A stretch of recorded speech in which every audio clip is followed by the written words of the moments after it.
we're ready. Good evening, everyone, and welcome to the June 13th, 2023 meeting of the Lower Macungie Township Planning Commission. First item on the agenda tonight is approval of the May 9th, 2023 meeting minutes. I hope everyone had a chance to look at those. I don't know if there are any corrections or additions. If there are none, I'd take a motion to approve, please. I'll make a motion to approve the May 9th, 2023 meeting minutes. Okay, we have a motion by Asias. Is there a second? Second. Second by Wes. Second by Wes. All in favor, say aye. Any nays? Okay, the minutes of the May 9, 2023 meeting have been approved. Thank you, everyone. Okay, first item on the agenda, old business Spring Creek Estates 2022 preliminary / final plan.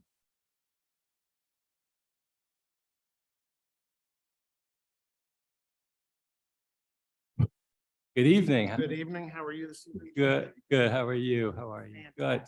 Nice to Of course. see everybody again. You could please just introduce yourselves for the board, please. Sure. My name is Jeff Fleischaker. I'm the attorney. And I'm Joe Renko, the engineer for the project. Okay, Nate, can you run us through the project? Yeah, so this is a project that we've had in front of us now for some time. It is 2 residual lots from the Spring Creek Estates subdivision, which was approved some time ago. The applicant is proceeding forward with a single entrance point, internal loop muse type of setup for 8 townhomes on the first lot and another 8 townhomes on the second lot. The intent is to rent those, as we discovered at one of our last meetings. So they will be rental units. We've worked closely with the applicant on both lots to ensure if they were going to be pet friendly. We found out that they were, that a dog run is included then to make sure that that amenity is available. Also that there is pedestrian connectivity, which you can see here on the second lot, out towards Lower Macungie Road and the other community roads in the neighborhood, to make sure that residents have the ability to, if they want to, get up to some of the shopping and dining options that are along Hamilton and Mill Creek. Additionally, we have worked, and I don't want to scroll all the way to the end here, but there's a very generous landscaping plan for the site that will provide buffering for the users, but also is going to serve towards the stormwater management. And to that end, I believe they are going to go for some credits from some of the plantings.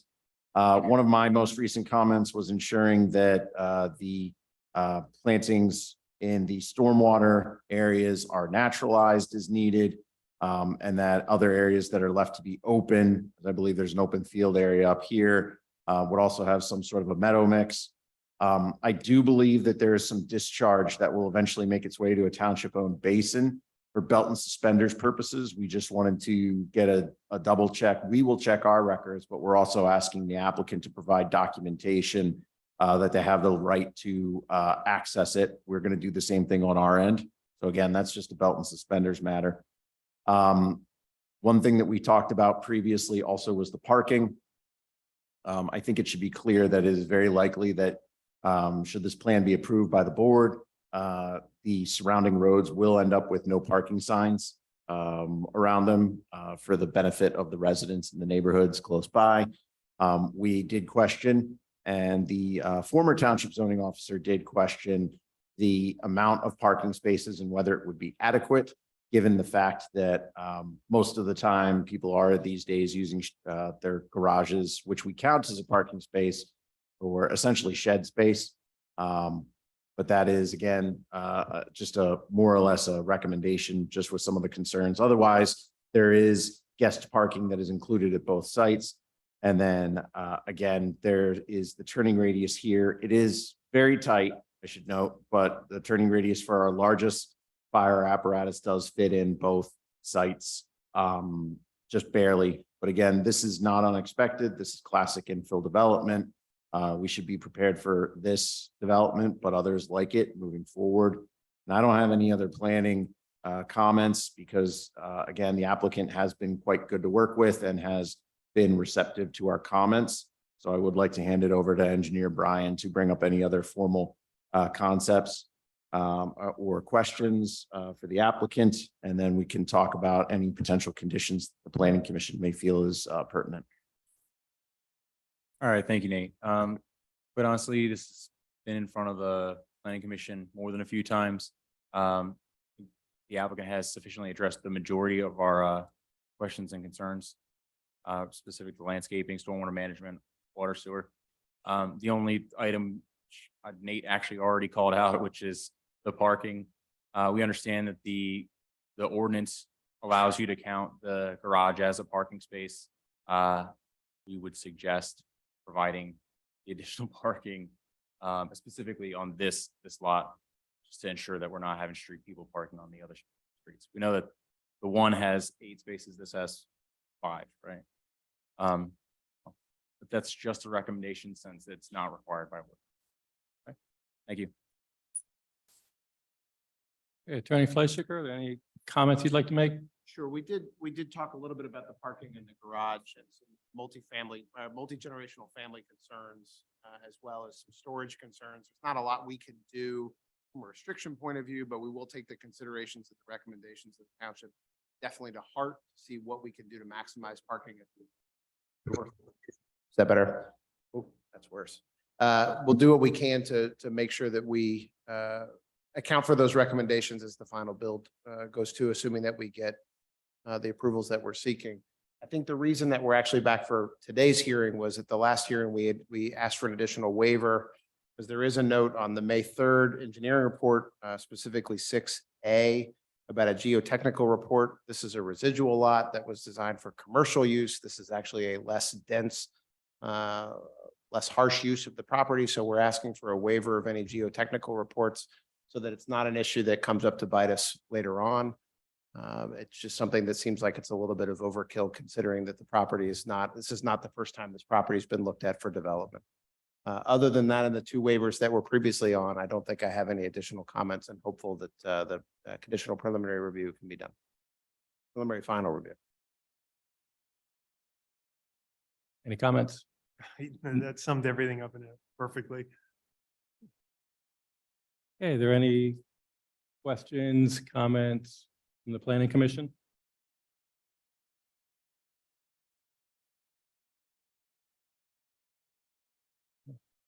The waiver about the geotechnical, are we okay with that, Brian? With it being an infill lot and previously reviewed, we take no exception.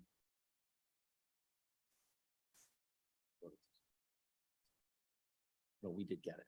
Okay, are there any comments from the public?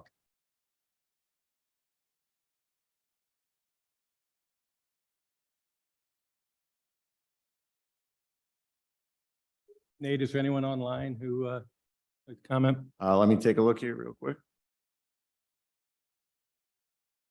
We do have numerous attendees. If you're interested in providing a comment or chat, please raise your hand. Oh, actually, I should note, I think I think everybody here is actually either a member of the press or an applicant, so. Okay, seeing no comments from the public, no additional comments from the Planning Commission. This is a preliminary final plan. We have seen this project many times in the past. With that, I would entertain a motion. I'll make that motion.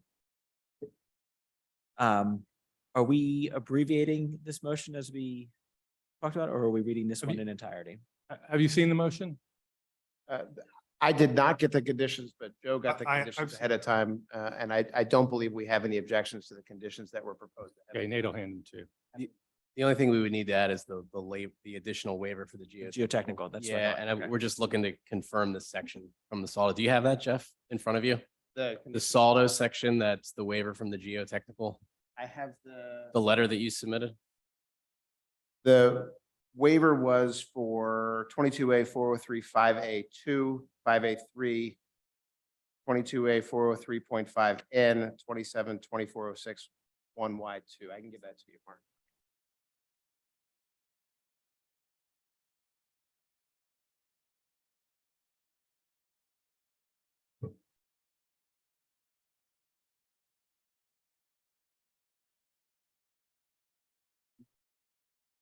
That's fine.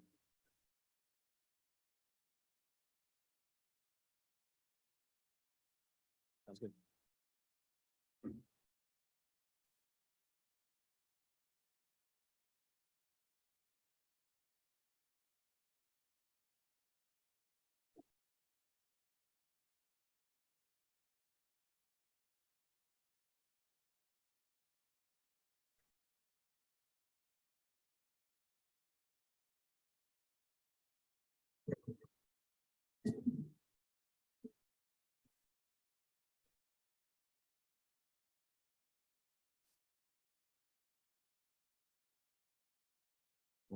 No.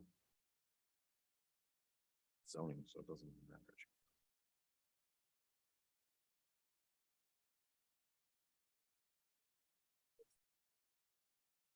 Mhm.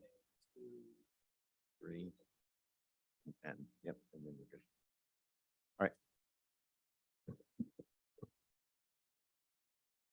We have this, do Do we you have the have- sections? Do you have that update? Okay.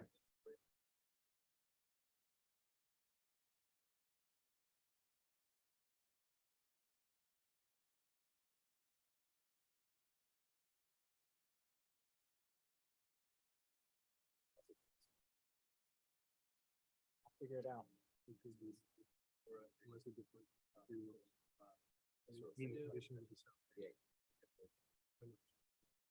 Sounds good. And we have a motion from Wes, and Wes is going to read through the motion.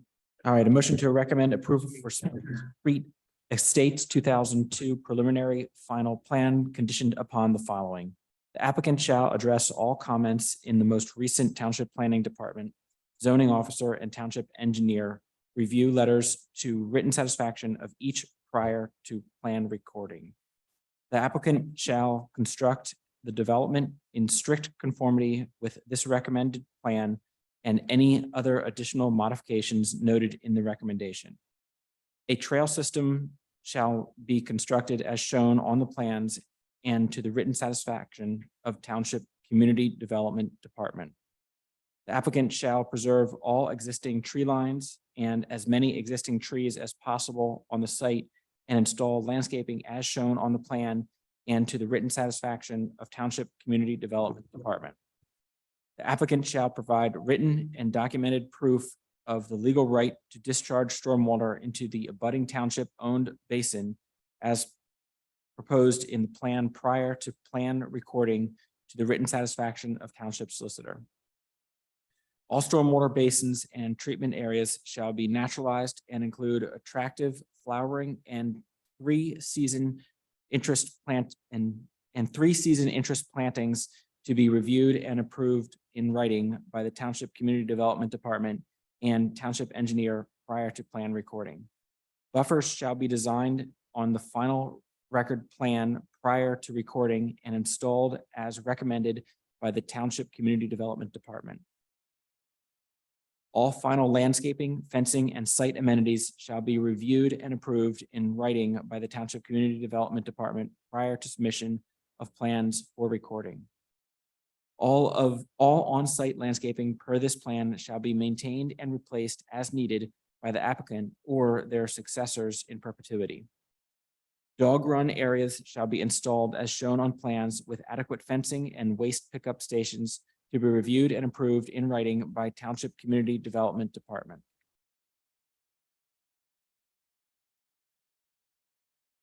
All final site architecture shall be reviewed and approved by the Township Community Development Department. Final renderings shall be submitted for approval in writing prior to plan recording. A waiver for Saldo 22A-402 requiring the submission of preliminary and final plans. A waiver from Saldo 22A-403 5.A.2, 22A-403.5.A, 3, 22A-403-.5.n, requiring a geotechnical report. Thank you, Wes. That is a motion. Do we have a second? I second the motion to approve the plan. Second from Ozias. All in favor, say aye. Aye. Aye. Any opposed? None? Approved. Thank you very much. Thank you very much. Thank you. Good luck.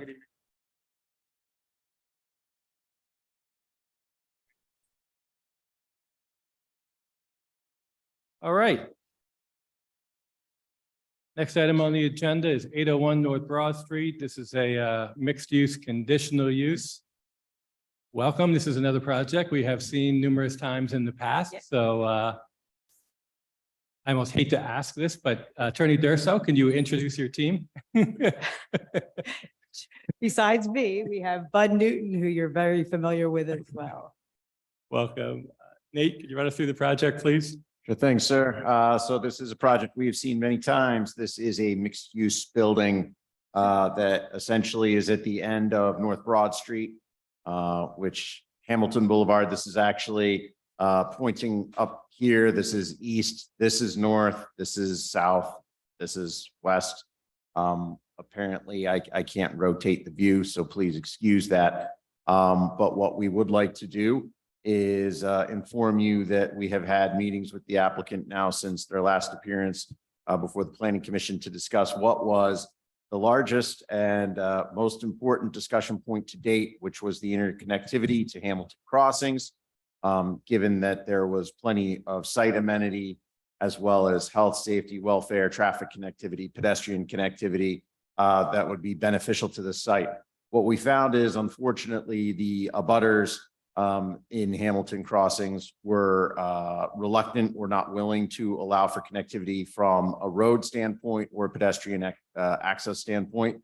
So we have been working with the applicant's team on ensuring that the site as is can be improved and managed such that that connectivity will not formally exist.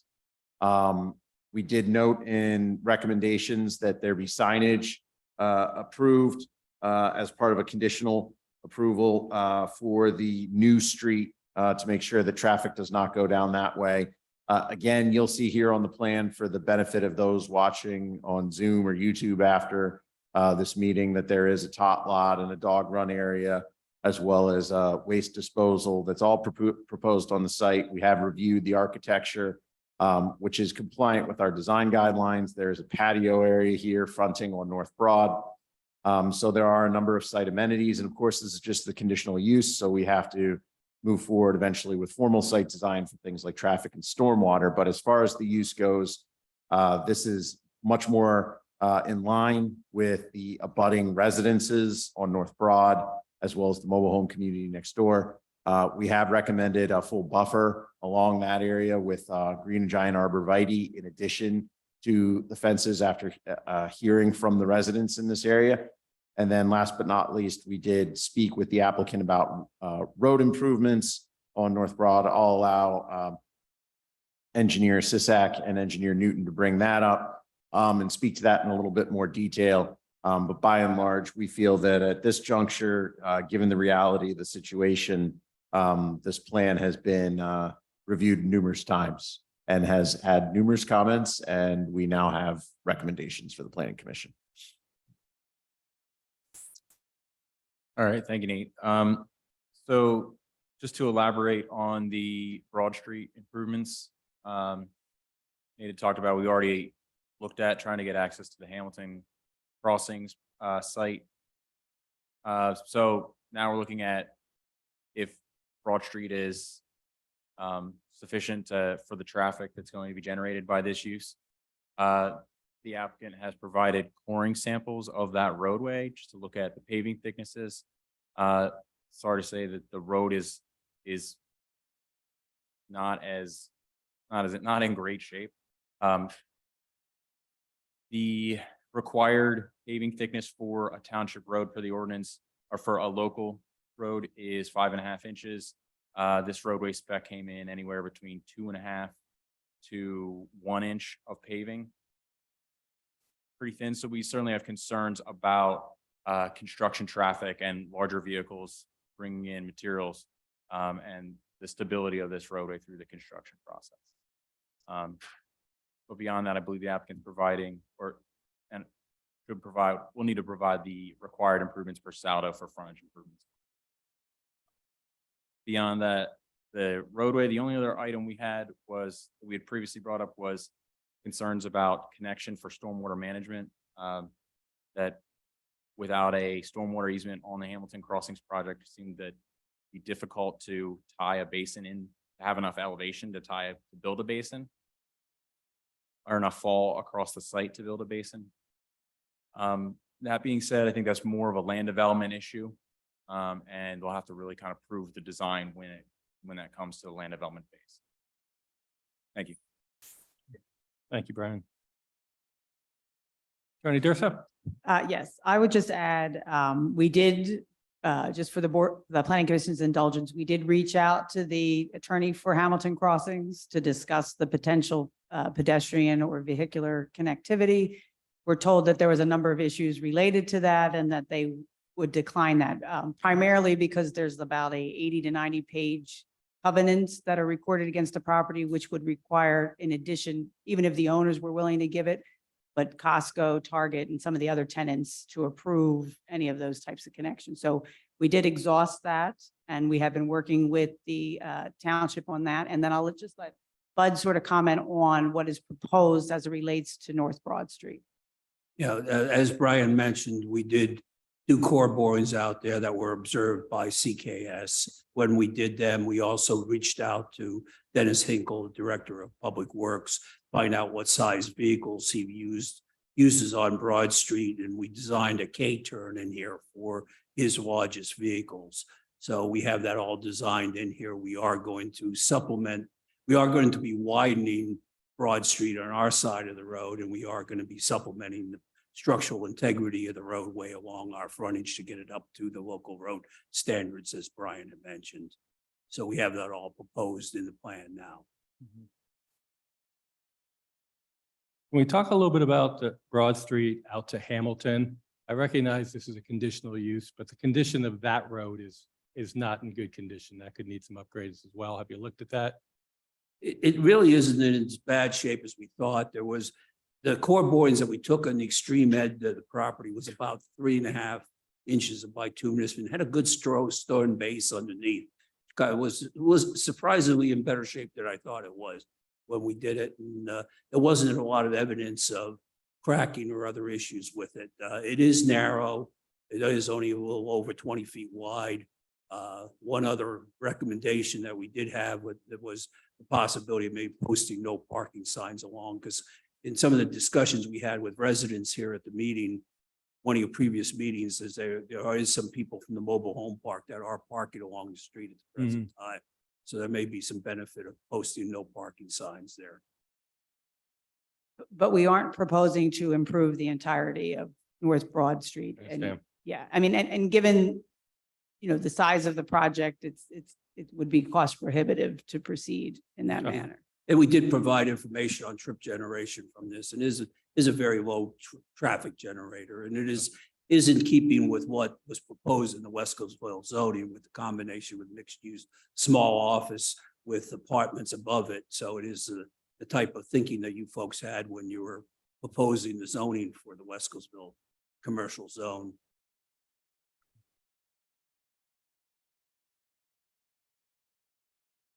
Any comments from the Planning Commission? So if I heard it correctly, those borings are done over the entire length of North Broad Street, not just in front of the. No, there was 4 borings, right? Yeah. Correct me if I'm wrong. There's 4 borings and they were basically right at the corners from corner to corner of their property. Okay. So none further down Broad Street. Yeah, our understanding was we were responsible for the area in front of our. Correct, property. yes, yeah, that's always the case. But it doesn't mean that it's not continual, I mean, the Yeah. rest of it, I understand. Actually, in the borings, the pavement structure got a little worse as you got towards the end of Broad Street. So I think Towards they're New or running towards Hamilton? out towards Hamilton Crossing. So I think what happened is as they were running out of material, it got a little thinner. So I think from our property up to Hamilton Boulevard, it was probably more like it was up at our southern end of our property. So I think you did have the better pavement structure from there out to Hamilton Boulevard. So your feeling is that it's just a blip? I'm sorry? Your feeling is that it's just a blip on the edge of your property that's thinner, and then you're saying as it goes, Yes, or you're I saying think, I entirely? think the north edge of the property is thinner. That's the area where, you're at the very end of the roadway where they were feathering it out as they were getting to the end of what they were paving when they were doing it. Okay. And do you have any concern about construction equipment going over that? I mean, if it is under standard, As mentioned in the resolution, we're going to be responsible if we damaged any section of the roadway during construction. So as typical, we would be responsible for repairing anything that was damaged during construction.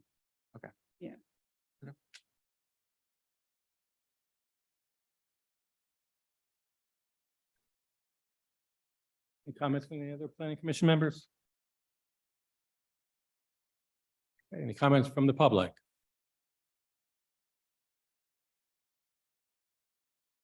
Nate, is there anyone online?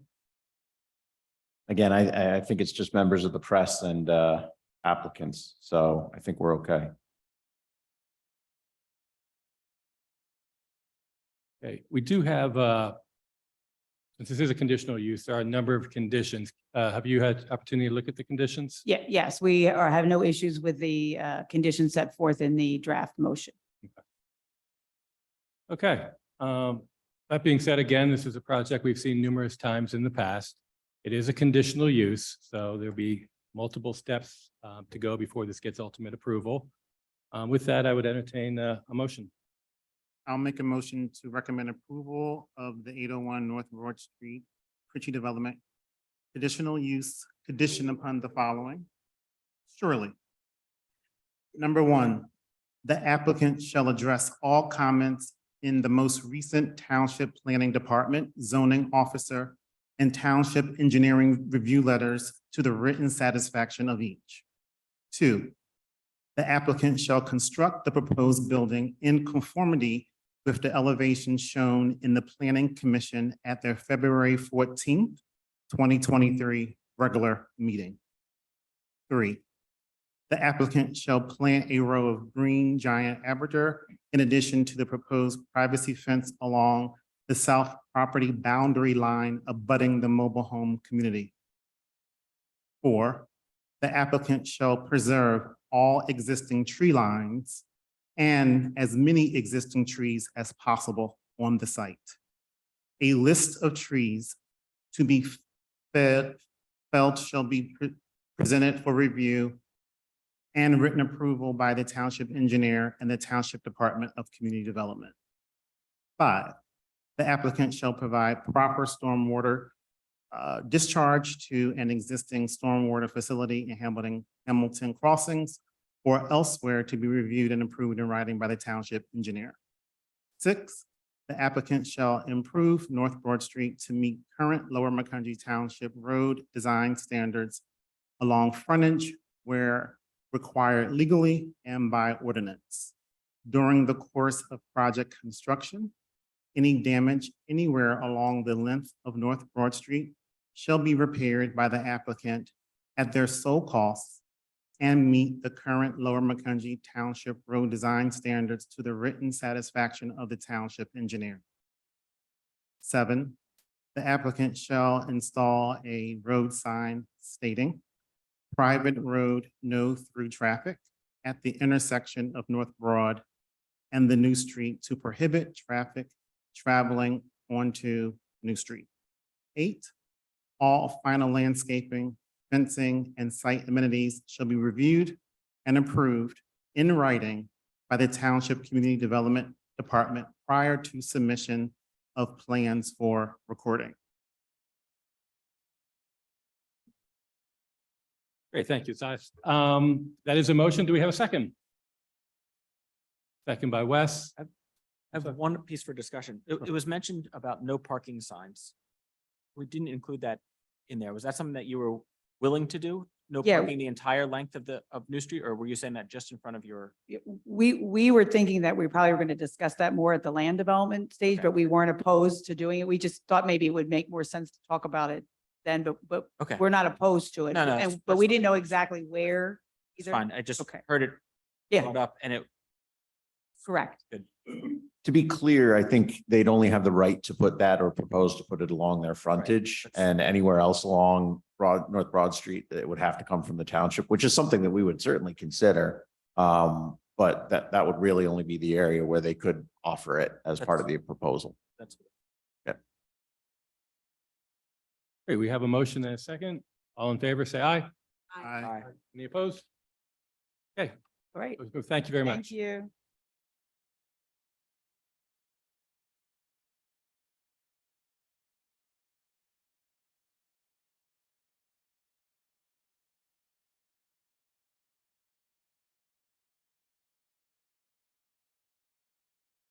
All right. We are zipping through this agenda tonight. We are already on item number 4, Attorney Shock.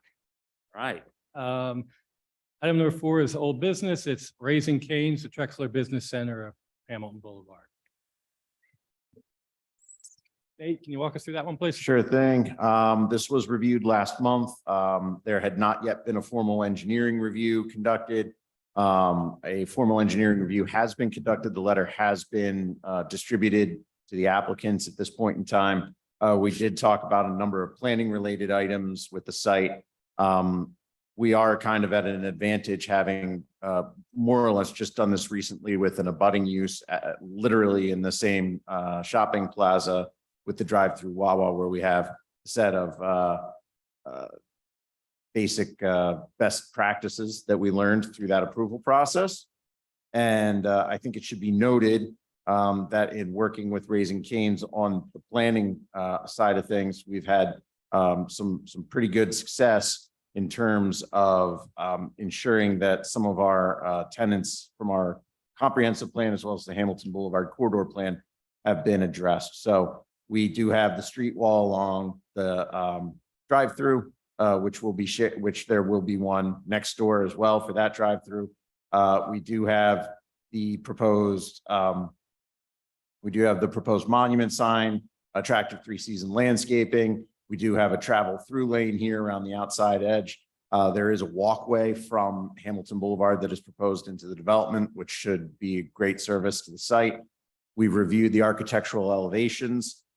Again, 3 sides of this building look great. The rear of the structure is facing Hamilton Boulevard. So we always work towards trying to get that storefront feel, which is part of our ordinance, which is also part of our Hamilton Boulevard corridor plan. The applicants did provide us with new materials and the proposal of a potential mural on the side of the site.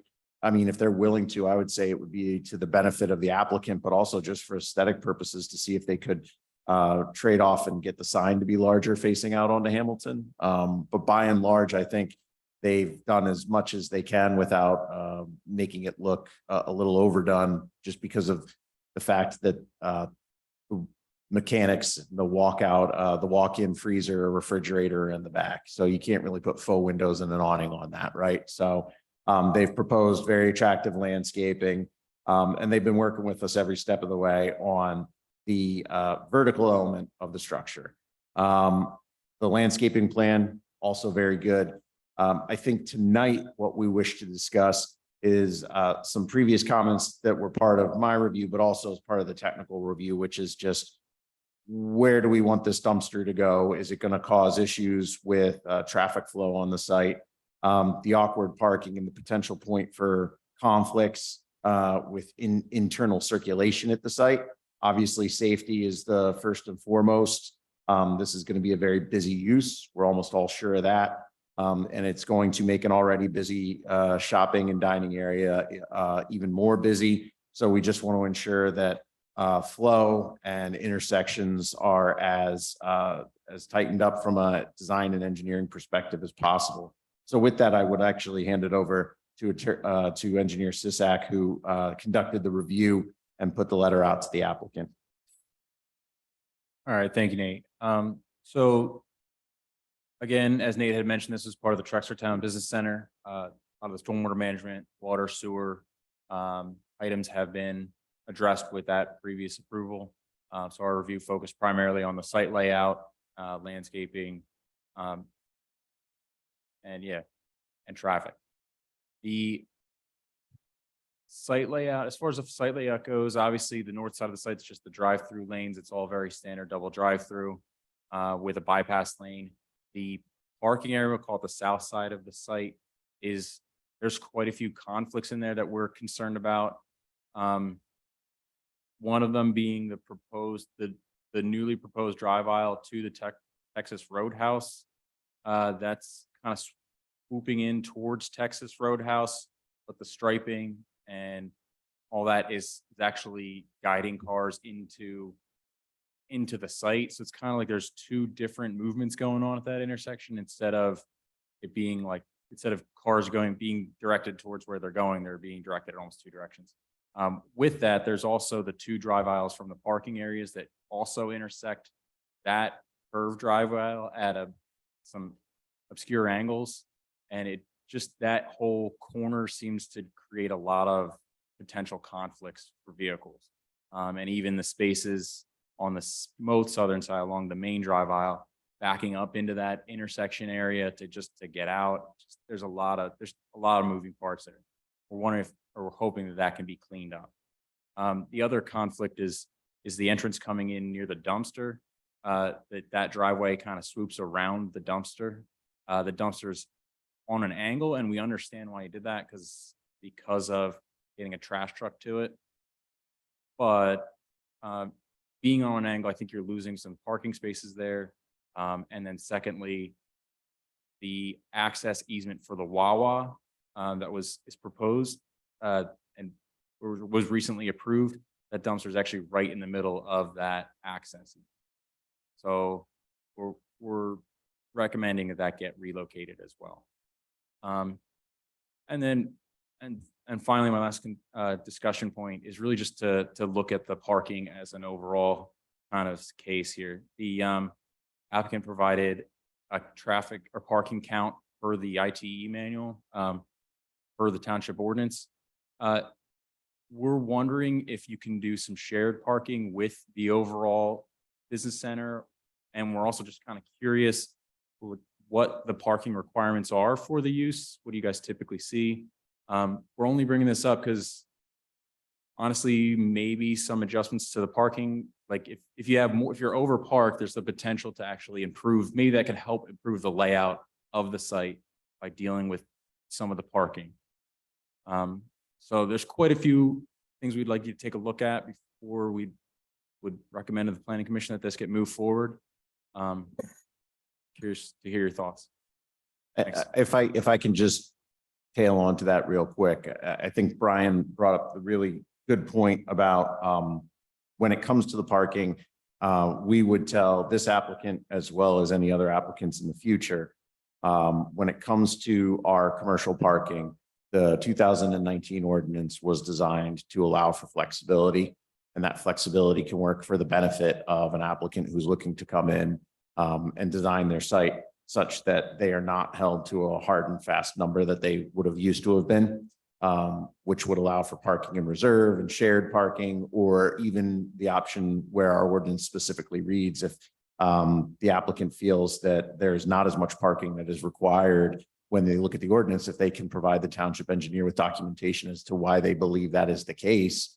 The township engineer can waive that requirement in concert with the zoning officer, and the plan can be modified. So we built in that flexibility specifically for a situation just like this, so we can work out issues. Now, the question is, the user knows their business best, so they know how many parking spaces they also need in addition to what our ordinance says. But we do want to make sure that the applicant is aware that we're going to be flexible here to work with you to make the site work out as best as possible.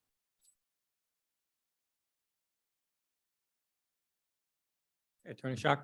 Yep. How are you? Eric Schock, Fitzpatrick, Lenson, Buba, and everybody does Bud Newton from Newton Engineering.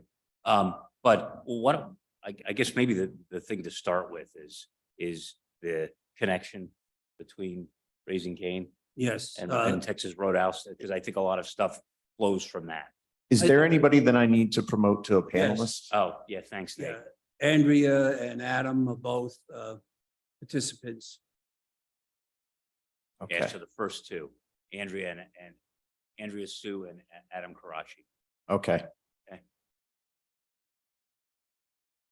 Then getting back to Eric's question there, if you recall from Wawa, the discussion was at that time that when the plan came in for Unit 6, there was going to be discussion in regard to is there going to be a need for interconnection? And we evaluated that early on with this project, and we didn't feel that it was necessary. And actually, the circulation patterns worked better on the site if there was not that interconnection. So therefore was eliminated. In regard to the dumpster itself, as was agreed to previously, the deliveries and pickups and everything else on this site is set up that none of those will be made during the operation hours of the store. So the potential conflict between customers and garbage trucks should not exist because there's not going to be any garbage pickups during the time that the customers are on the site, the same situation that we have with deliveries. And was so noted on the planners was what Raising Cane's had agreed to previously. As far as the general layout of this site, this layout has not changed since the pre-application meeting that we had. The only change in here is that we did provide the access to Texas Roadhouse that was requested at one of your previous meetings. Because it was something that was on the original land development plans for Drexel Business Center. One of the things that we've learned since then, there was contact being made with Texas Roadhouse. One of the things that we were looking at possibly doing was improving the landscaping between our two properties. Originally, Texas Roadhouse wanted to be, indicated they may be cooperative, but more recently, they do not want to make any changes at all to their property. So I think it's going to be highly unlikely that they will ever connect to this connection point that we have shown on this plan. But if we're obligated to build it, we'll build it up to the property line as was requested by this board. You know, we did spend a lot of time looking at the circulation pattern on the site. We will be willing to meet with Brian and with Brian's office and the traffic consultant to review some of the issues. There are some minor changes that they requested that we've looked at and we are willing to make. But generally, this plan that we have is what's been in front of you folks for several months, and none of these issues were raised previously. There is one other comment that came up. There is provisions in the overall shopping center that there is cross easements for parking on the site, but Raising Cane's does want to maintain this number of parking spaces on site. They require between 30 and 35 parking spaces on site. With the changes, I think we had 35 on this site, but with the changes that were requested by the traffic engineer, we're going to lose about 3 spaces. So we'll have 32 on the site right now, and then we have 28, I believe, in the drive-through lane.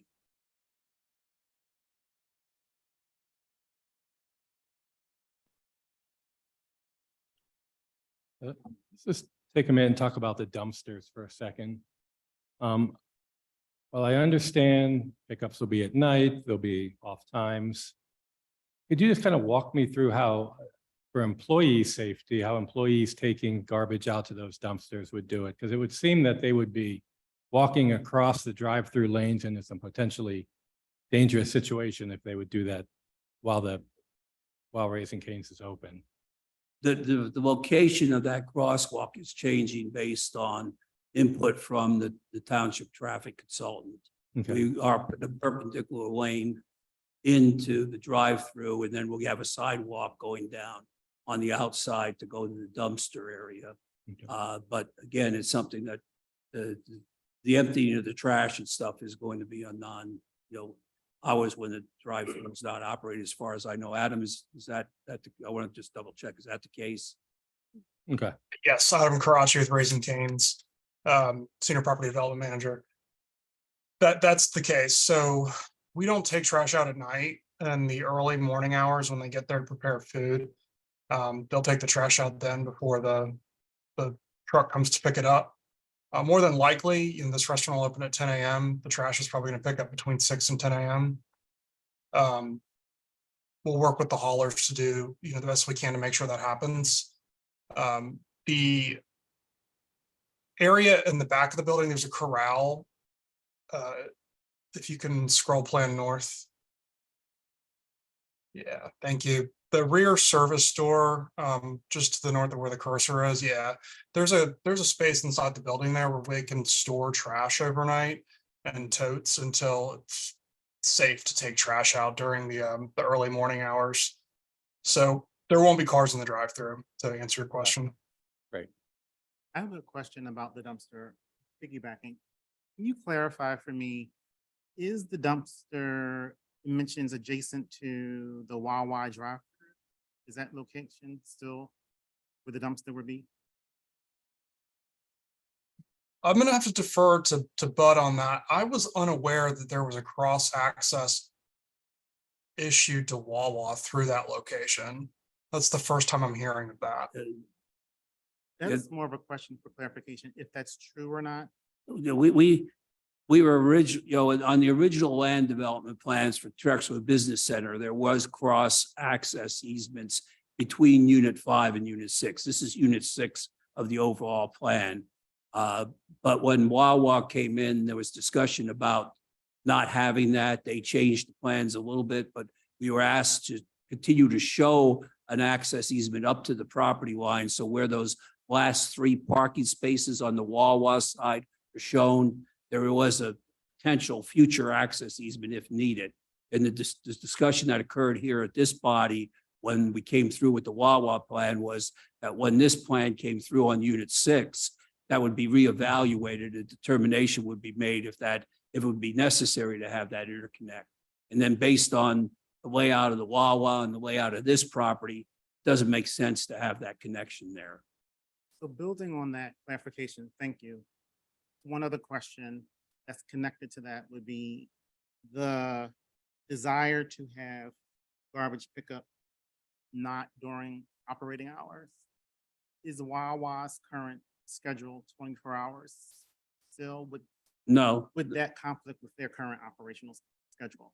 no, they're Off not. hours. What was the final hours that you got for Wawa? They were extended, I think, to midnight, Hmm. if I recall correctly. If I can recall correctly, they were extended to midnight. Midnight or Yeah, I think it was something? 6 to midnight. I think it was Yeah, originally you're right. 7 to 10 or 11. I think the board extended them to 6 to midnight possibly.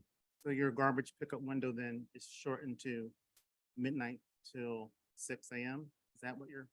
Well, Thank you. we don't need to use it occurs just on this property. So the interconnection between Wawa won't exist. Okay. Yeah. It won't matter what's going on Okay. the Wawa side for the pickup on this property.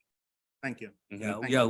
what the garbage truck is going to do here is they'll come in the west driveway, make the right turn, go straight into the dumpster. Then they'll back up and they'll make a left, come out around where the handicap spaces are, and then come back out the west driveway. So they won't have any interference with the Wawa traffic at all. Great. Thank you. And then they'll also, and as mentioned, there shouldn't be any customer using the site here at that time when they're coming. And that's the desire of Raising Cane's. They don't want to have any interference between their customers and their deliveries or their pickup or any of that operation. Thank you.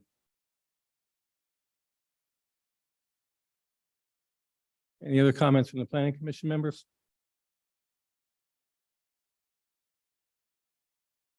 Are there any comments from the public? Any other issues?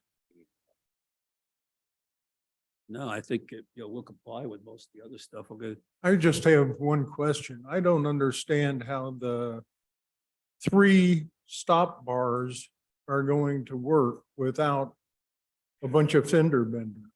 I don't think it'd be major accidents, but all 3 of those lanes can either turn left or right. And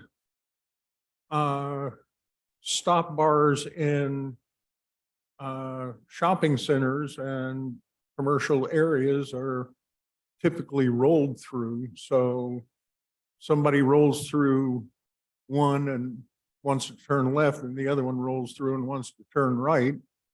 You can't necessarily see the turn signals of the people that are next to you. So if the light isn't flashing, is it because it's flashing on the other side or they just didn't turn it on? So it seems to me that there are going to be a good many fender benders occurring there. And is there any way that we can make it work more smoothly and safely? One of the changes, Barry, that we made since we've seen the traffic engineer's letter, and, you know, in Brian's defense, he hasn't seen this yet, but we did make that a three-way stop at that intersection where we have the crosshatch island. We have made that an island now. We made a stop there. We also have a stop on the other side. So that's a three-way stop intersection right now. Unfortunately, you can't get rid of the 3 lanes though, because the distance between the pickup window at the drive-through, that area where the rectangle is there, that's a canopy, and that's the pickup window. There's too short a distance to be able to drop any of the lanes there. So we had to keep the 3 lanes, but we will make that a 3-way stop, and that should help the situation. But still just communication.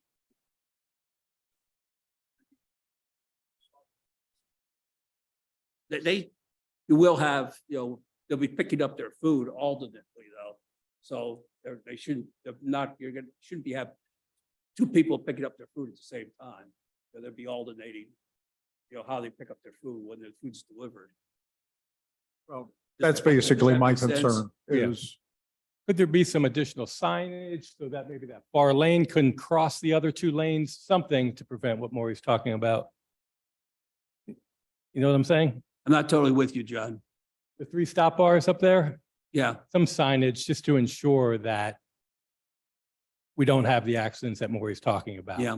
Can you force the direction of the way? So like the inner lane turn one way and the outer lane turn another way? I mean, they would be forced to kind of go around the parking lot, but The outer lane just stay yeah, right. 'cause Just I could see someone sitting there taking their straw off and waiting, and then the other car pull up next to them and who's turning which way. Like, You could you could possibly force that, the inner lane to go left to go around the parking Yeah. lot if you feel Yeah. that's advantageous. Yeah, we'll run that by Yeah. Raising Cane's.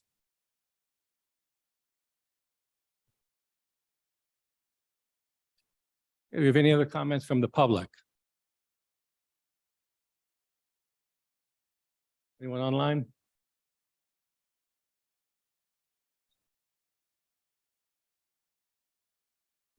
We have, again, just members of the press and applicant team members. Yeah, we probably should just have a little discussion on the Texas Roadhouse.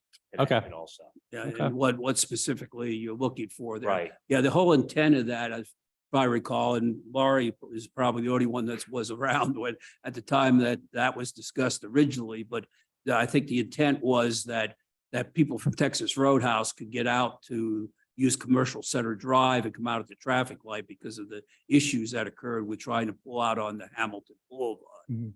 And, you know, that's why we have Mhm. that connection, and we did angle it somewhat. We were going to put a sign in there that says all traffic must turn right, because we do not want to have the people from Texas Roadhouse coming over and using the parking Mhm. in this property, because it is actually closer to the front Mhm. door of Texas Roadhouse than a lot of their on-site parking is. Mhm. So that's the reason why it's angled the way it is. yeah, trying And- to but avoid it- someone coming across and then making a left to go up into the parking areas and get closer to the front door of Texas Roadhouse. Is what they're trying to achieve, because if the purpose is to let someone go to the light, you want them to leave when they cross the property. Mhm. But again, with the recent communication with Texas Roadhouse, I think it's highly unlikely that this connection is going to be made on their side. Because they need to make improvements on their side to have. even Sure. more. Yes.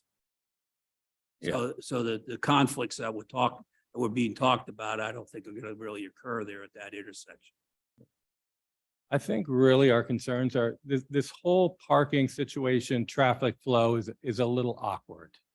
And I think that It's been that way for 6 months. we since know, submitted and this I plan think as it relates to the Texas Roadhouse, I think just looking at that to make sure we're not creating a dangerous situation if anyone would be cutting through there. And just making it all a part of the traffic flow discussion.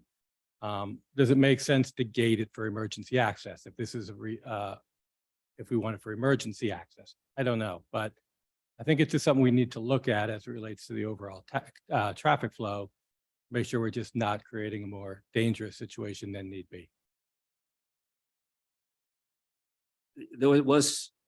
We had got some thought back about a gate or something. What was that? What I don't was know the if a thought gate's, there? I don't know what the solution is. I don't know if a gate's a solution. I don't know if that interconnection is the solution, but we just don't want to create a dangerous situation with cars coming over from Texas Roadhouse into this driveway.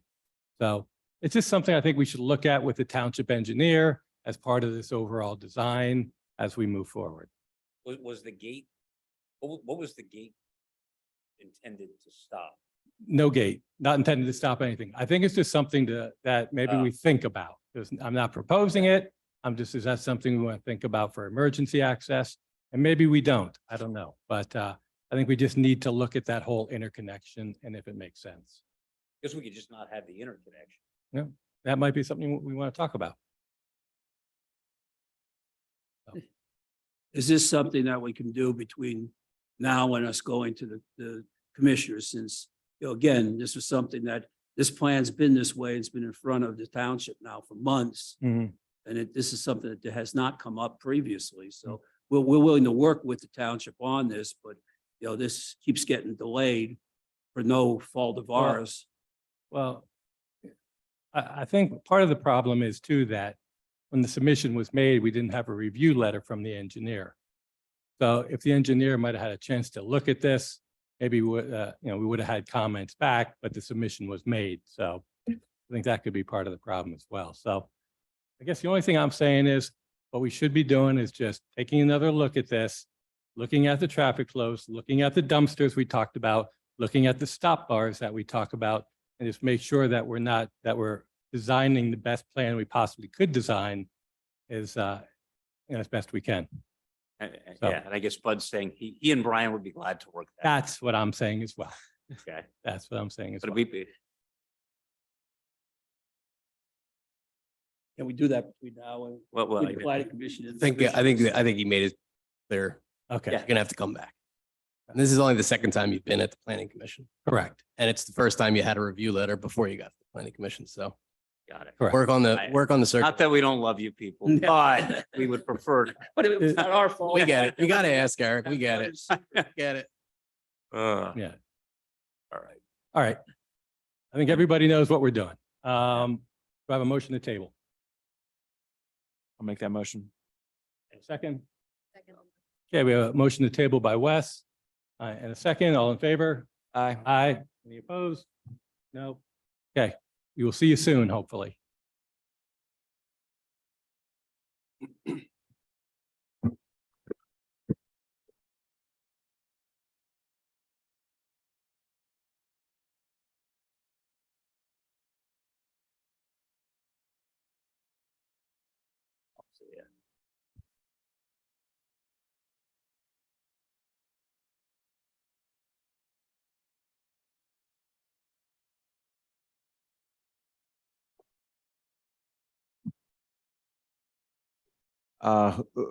Who do we, I see Todd Waldo. Do we want to anybody else to be moved up to a panelist for this? Okay.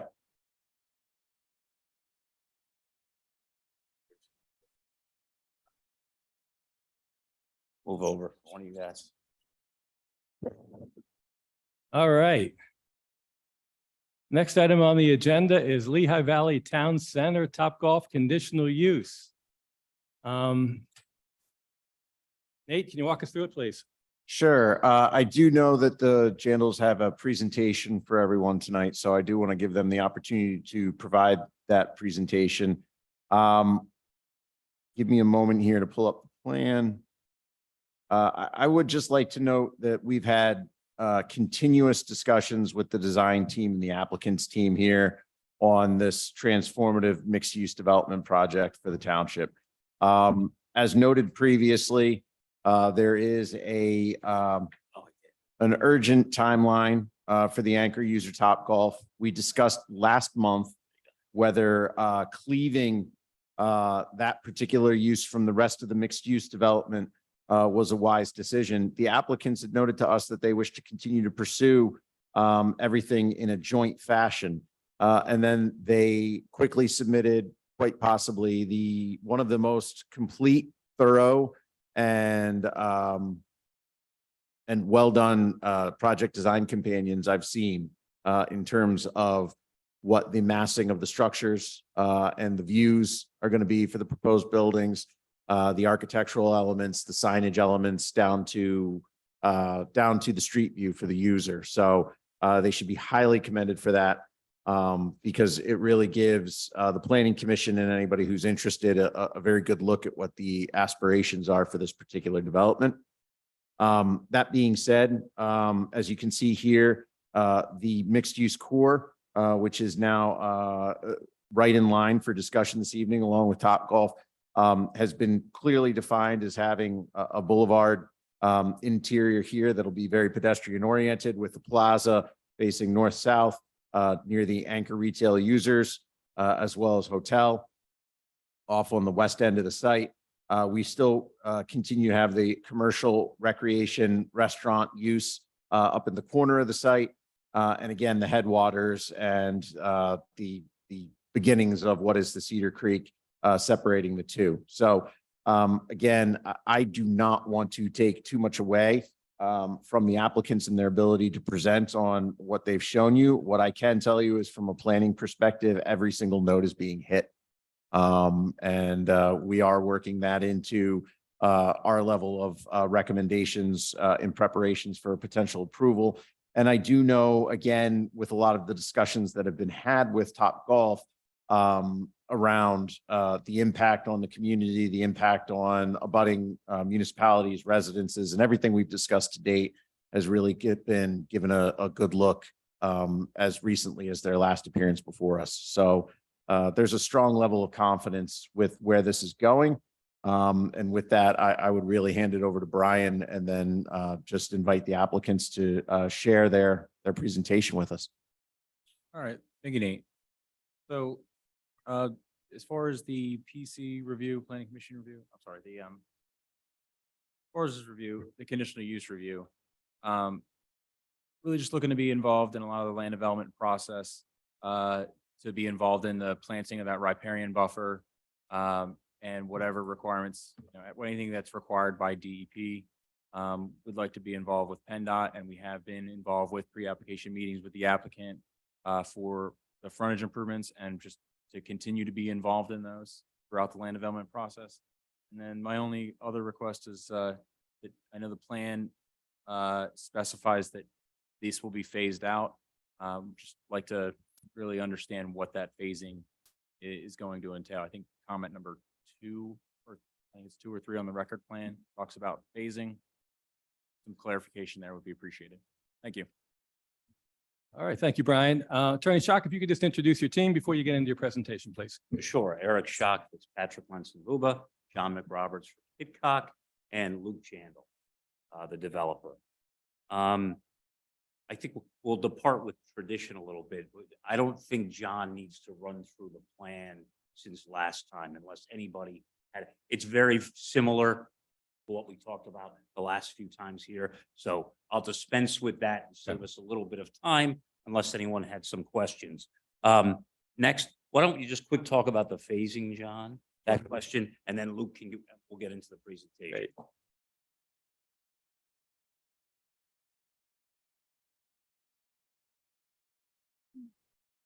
So would you like us to go through the scope of the plan, or are we all pretty much familiar with it at this point? I think everyone's pretty familiar with it. Okay, So if you just want to, got it. okay.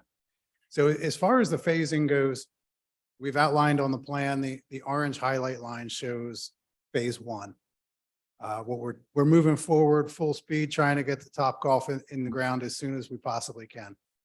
So what that's going to include is realignment of Cedar Brook Road, the roadway improvements along 222, and the driveway leading up to Top Golf. It also includes a regional stormwater facility that's designed to handle the Top Golf runoff and also runoff from the remainder of the site. So that'll go in up front. All the facilities, all the infrastructure needed to serve Top Golf and the rest of the development that go in that main roadway through the site. That all is included in phase one. So everything for essentially just the Top Golf is in phase one. A future phase will include all of the rest of the development, and it's very likely to be broken up into 2 or more future phases. We're calling them phases 2A, B, C, D. It's going to include the retail components with office above, the retail components with apartments above, standalone apartments, grocery store, restaurants, and the second recreation use that we talked about.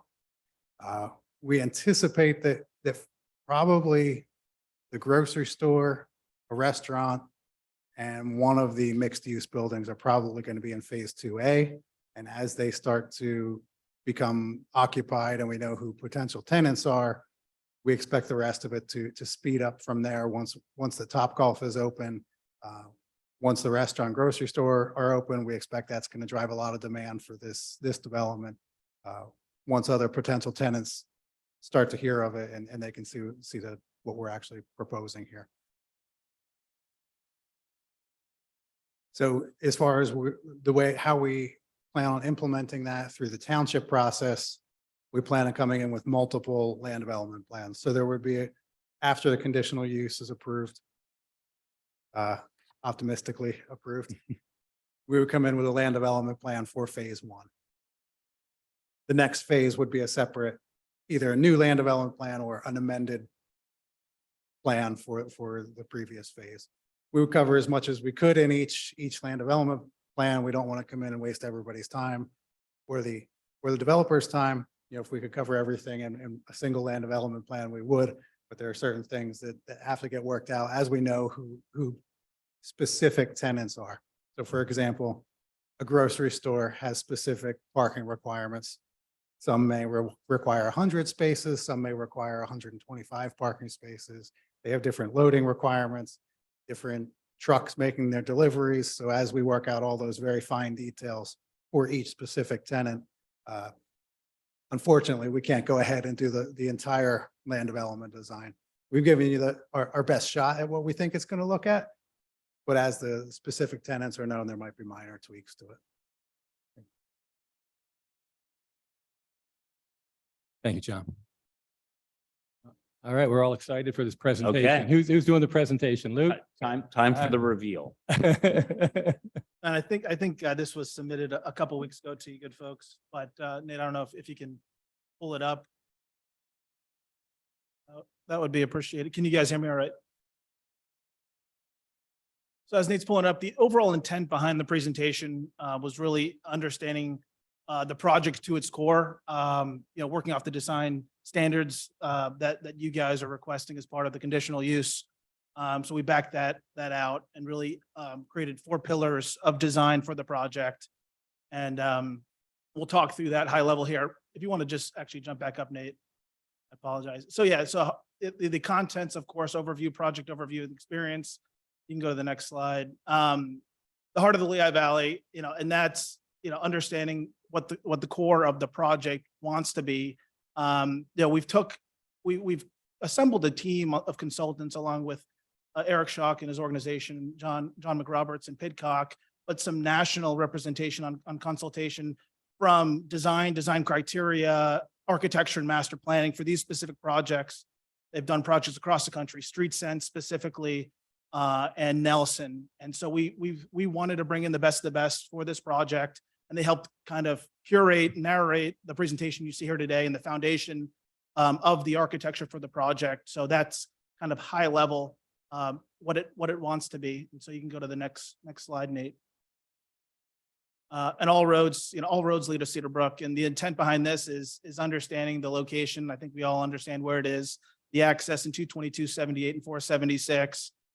This is, what we believe, and I think the townships and Nate and his team believe is a great opportunity for everybody here, not only the township, but us as the developer, to bring in some great, high quality tenants based on its visibility and access. And so you can go to the next slide, Nate.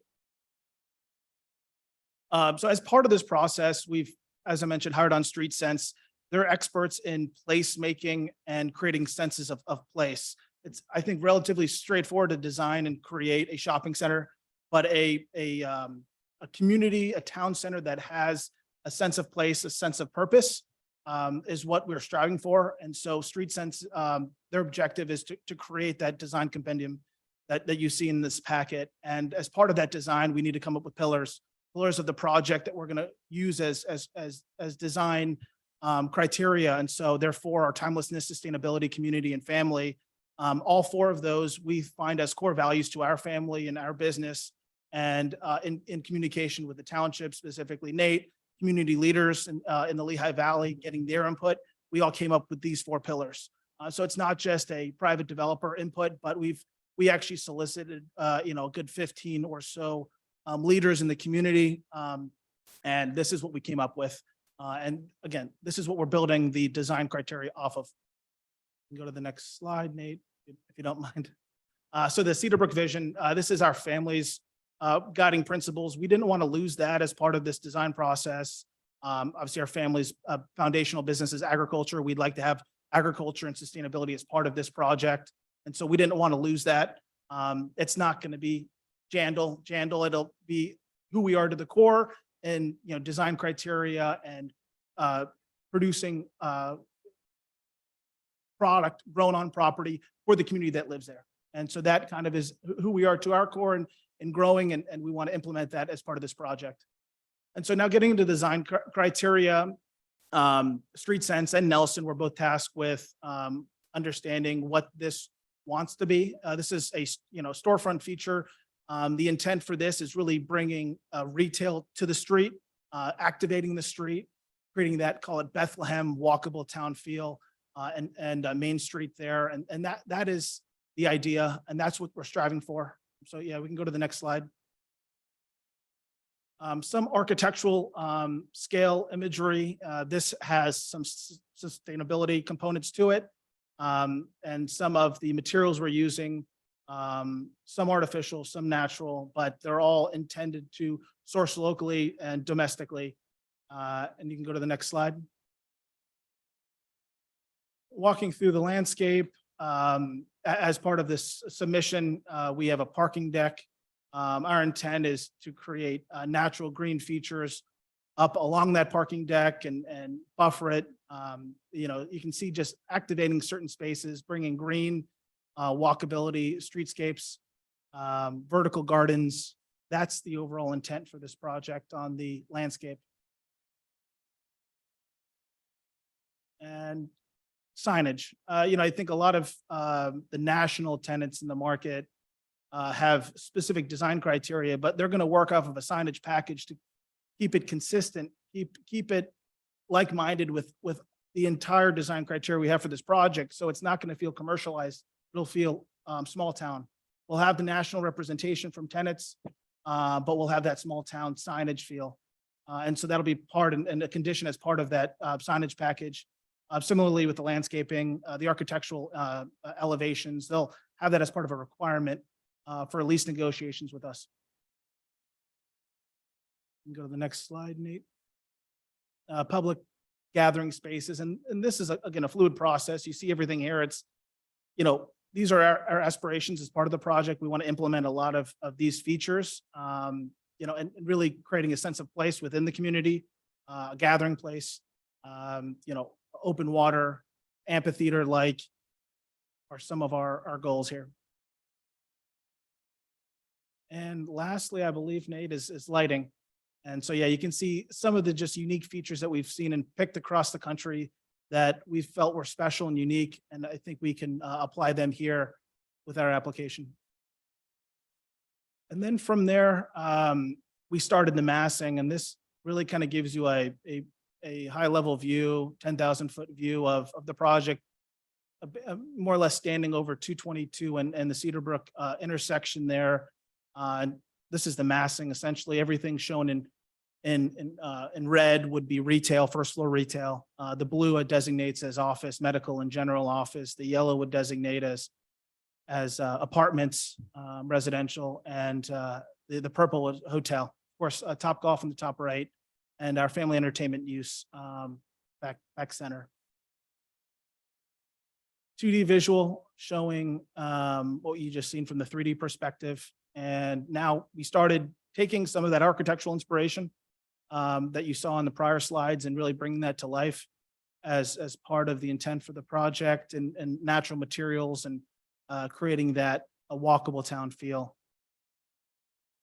Similar perspective, more or less 309 merging into 78 and 222. Main boulevard coming down. It gives you really that nice streetscape and perspective coming down the core. Similar view from the top of the outfield at Top Golf.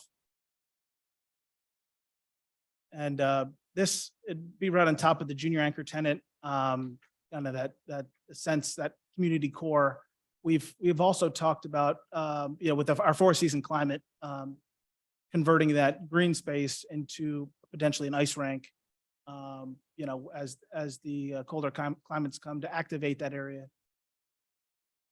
And then it's just the perspective view. Again, this is ever evolving, and this will continue to change, but this, for us is where we're at this point, with our architectural and master planning groups that we've been working with.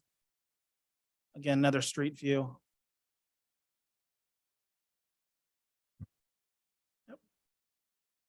I think that pretty much covers most of the presentation. I think there's one final massing, Nate, that you have from a distance. I think you might have seen that last time as well.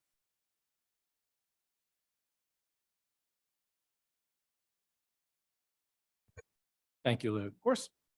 I gotta say, I don't know, 25 years of being in this business, I don't know if I've seen a more impressive proposal than this. Thank you. I think you did a really good job putting this together, and I think the overall project is really impressive, something that I think we haven't seen in the Lehigh Valley. And I think we have the right developer, the right team to put this together. I know your side of the table has worked hard on this. I know this side of the table has worked hard on this. So I know there's a lot of work to be done, but really impressive. Thanks, Luke.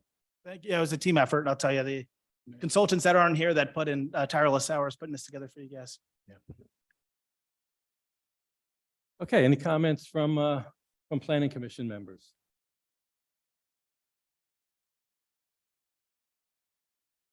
Nothing. Members of the public?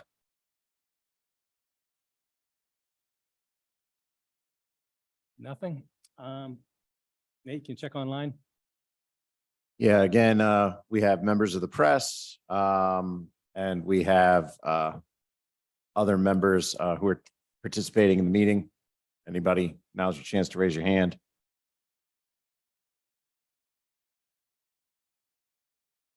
Okay. Nothing. Nothing. No, sir. Okay. We did have a chance to review this. We do have a list of conditions. There's Yes. one or two of them there, I think. Yeah. Did you have a chance to review those? I got through half of them in the last 6 hours. No, I'm kidding. But we did review them today when we received them. I guess I'll speak for the group when I say conceptually and substantially, we're okay. Okay. But we do have questions on some Recognize. where we may respond with comments. Okay. We have comments on some where we understand them.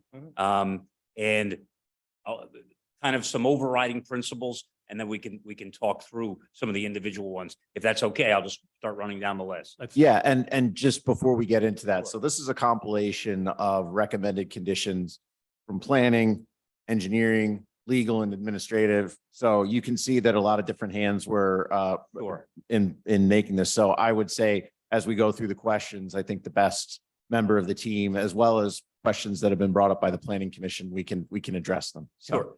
So the one thing I will say, which I think we've said from the beginning and which Luke just mentioned, like in places where it says match or strictly conform, we need more leeway, right? I mean, we made up names for stores, so it's not gonna match, the names on those. So just generally, I'm not sure what language we want to agree on, but, generally in conformance with, substantially in conformance, or look like this in quite a few places.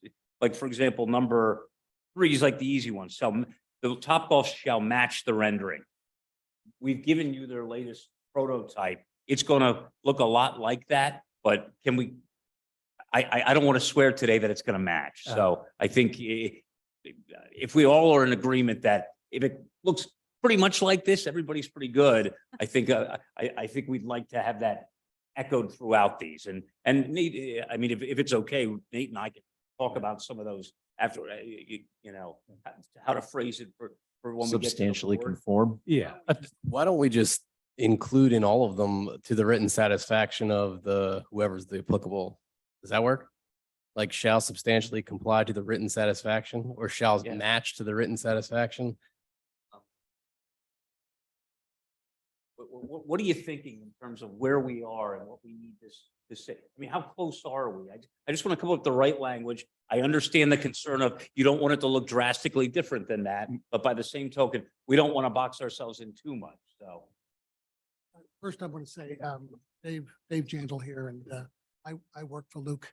But I want to tell you, the staff and the consultants have been great through this process, and we've all worked hard, but the input from the staff, Nate in particular, and the consultants has been great, and they really did the township proud. But I think I think the long and short of it is we got this afternoon. We do have it marked up in a lot of different colors.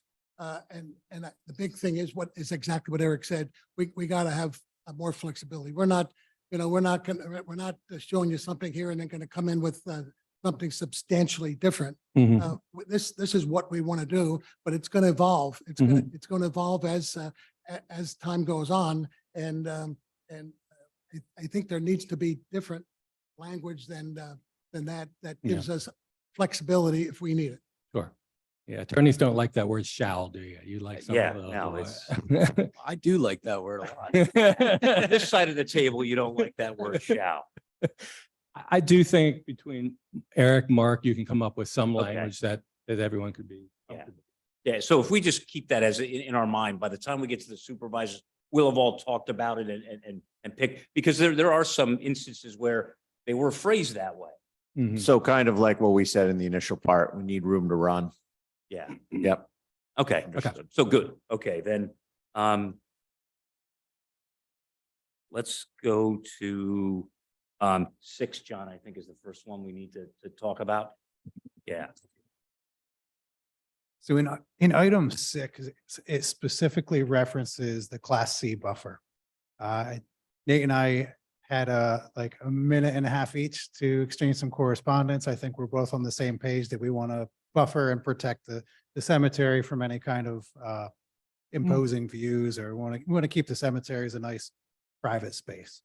The Class C buffer specifically in the township design guidelines, and I have copies of them if you want to see copies of it, but the township design guidelines for the Class C buffer requires a 6 to 8 foot high berm and a 3 to 1 side slope. So by the time we put that in, it would require 50 feet wide. The ordinance requirement is a 25-foot wide buffer from the property line. We maintained that, and there's some significant vegetation all along those cemeteries. What our intent was to keep as much of that vegetation as possible. I think what would work better in this case, 2 pages after the Class C buffer, the township guidelines show a buffer with a fence. I think the buffer with fence in the design guidelines is probably more appropriate for this application. The berm's only 4 feet high, but there's a fence on top. I think that would be a good addition. Give a little bit of security to the cemetery, nighttime operations in the commercial area. We don't want anybody to stray into the dark cemetery and get into trouble over there. So I think the the guidelines on page 37 are probably more appropriate for this application. I think, again, this is something where we could work out what the buffering is with township staff, as long as we come up with something that would be acceptable to township staff. I think we're on the same page there. If the tree line is going to be maintained and a planting is going to be put in that includes the berm is specifically set there because obviously it takes times for trees to stabilize to get that height, and it adds instant privacy and instant height. If there's a design spec that can be done in concert with the township engineer and our on staff RLA that will essentially utilize the existing tree line as well as the supplemental plantings to try and get to what we're trying to achieve, then I don't see an issue with it. I think everybody in this room can agree we're trying to preserve the sanctity of the two cemeteries as much as possible. We've heard from the church that manages one of them, and we just want to make sure that there's zero impact to them. So long as we do that to whatever that end is, we're fine. It's just the Class C buffer is our go-to. It's our biggest, strongest buffer for preservation purposes. So if there's another solution, if we get to that end, that's fine. I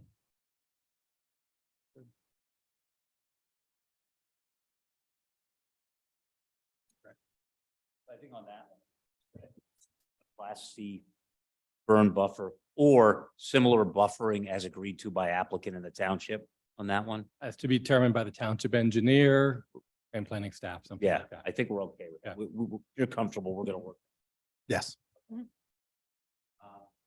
Number 7, there's only one part that we talk about, and that is, I don't think there's an issue with Cedar Brook, other ones, where it says not cause glare direct lighting on I-7309. We are fairly close to the roadway with the golf area, so I can't say there's not going to be an issue. That is our position.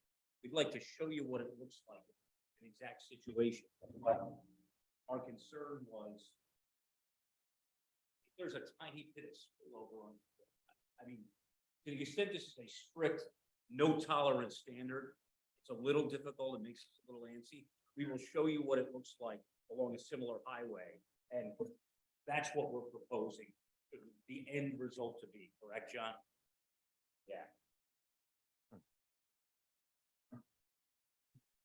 So what I handed out is a photo that was provided to us this afternoon from Topgolf.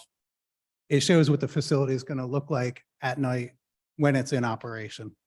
So I thought it would be easier than giving you renderings and talking about foot candle levels and spillover and how to measure the lighting, but to actually just show you a picture of what it's going to look like at night. And you can see that there's almost no spillover outside of the playing field. Even by about the halfway point of the field, it starts to get significantly dimmer. The targets are generally lit. So that's what the lighting is going to look like. I don't think we have any issues here.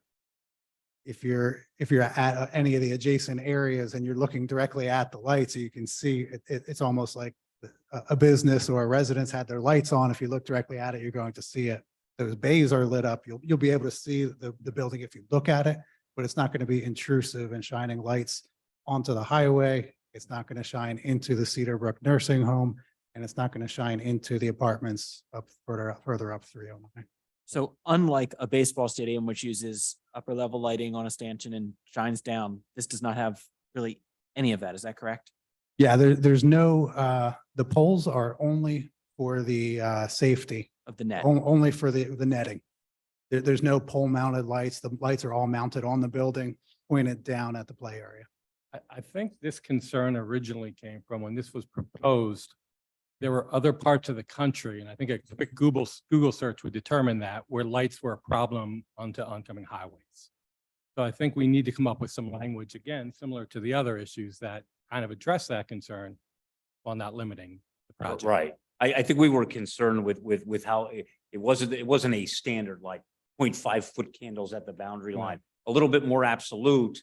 But we thought, well, certainly if it looks like this, everyone probably is going to say, oh, it's probably even less than I had imagined, right? Yeah.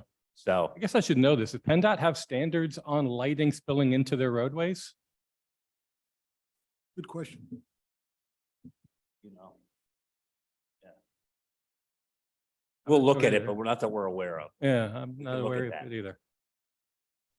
The word glare was the issue probably, right? Direct lighting is Yeah, an easy we're one. not shining them out there, but But what does glare mean? glare When needs you to be can be modified. 0.5, because you can be something at your property line, right? Mhm. You don't have to be zero at your property line. What is, and that's really where We have the to- question. We have to figure out how to Somebody modify said glare. it's 0.4 on the opposite side. Is someone going to say that's glare? Because we can't guarantee that. But what we're saying is it's going to look a lot like this, right, John? Yeah. This is what Yeah. Topgolf sent us. Okay, Between now and the conditional use hearing, figure out how specifically to regulate that so that we all get what we want. Mhm. But as far as tonight, we want to make sure that the planning commission and the developer side are all on the same page. Okay. That's what it's going to look like. And John, didn't Topgolf purposely rotate their orientation of their structures so that it would give the least impact to the highway? There was, facility was rotated from an earlier configuration that the planning commission seen, rotated a couple of degrees so that we're not shining directly at the highway. Not shining.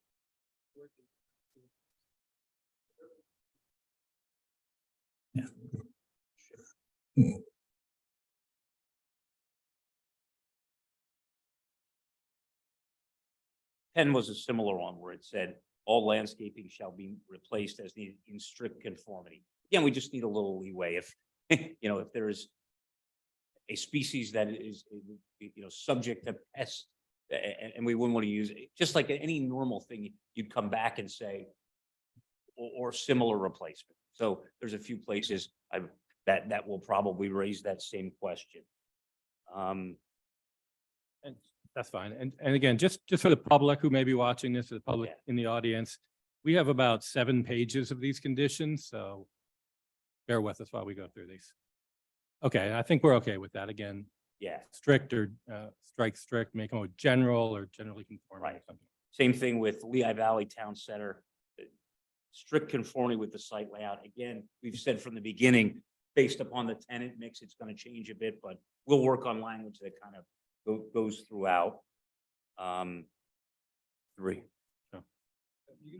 Yeah, so 3 will be for you.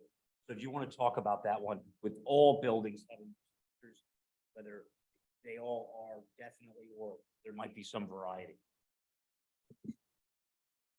So this Yeah, is number 3. under Yeah, the I think it's our intent to, make the building features to be as appealing as possible.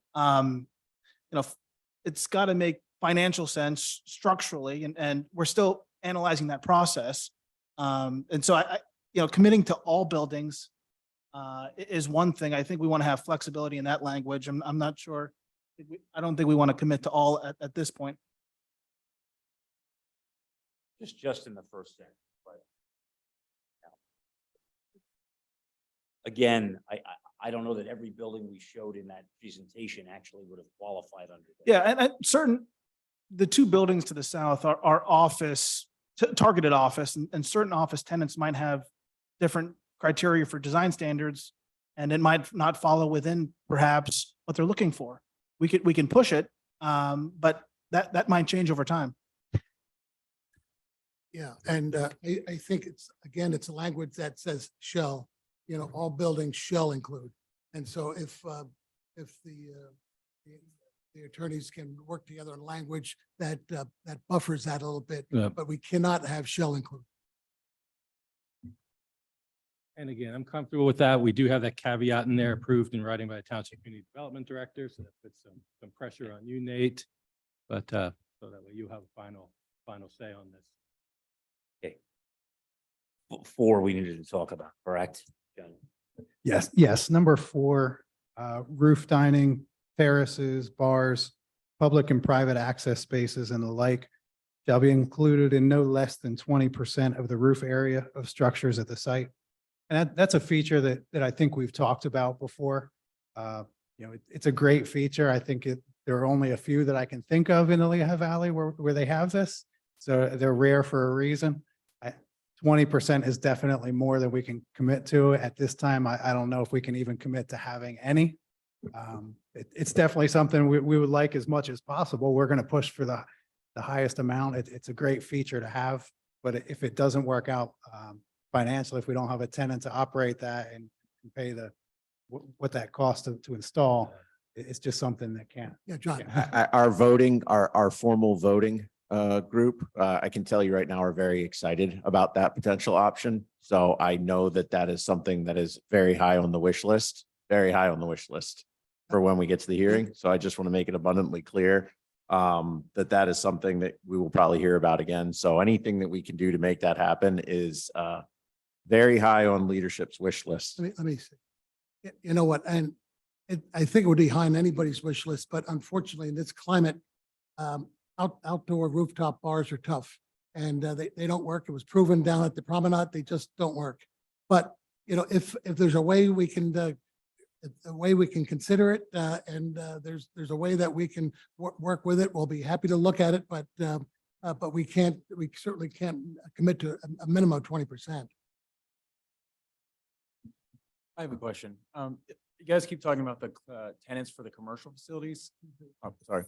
You keep talking about the tenants for the commercial facilities. I'm just curious, have you nailed down any of the residential architecture, is there rooftop decks going on the residential portions? Is the residential stuff closer to being nailed down? Obviously, your tenants are going to be, they're not going to have as much of a say. Yeah. There aren't currently any plans for any rooftop on the residential. We're still going through the architectural construction documentation. And obviously we'll get into it in much greater detail following hopefully a positive recommendation tonight and next month. But I will tell you a few of the tenants that we're communicating with specifically on the hotel side, the one hotel operator, and out of all their hotels, they all have rooftop bars as part of their concept. So them as the operator, the developer, we would own the hotel, but their concept includes a rooftop. So, I mean, it's our intent to activate the rooftops, Nate. We want to do that, just where financially feasible.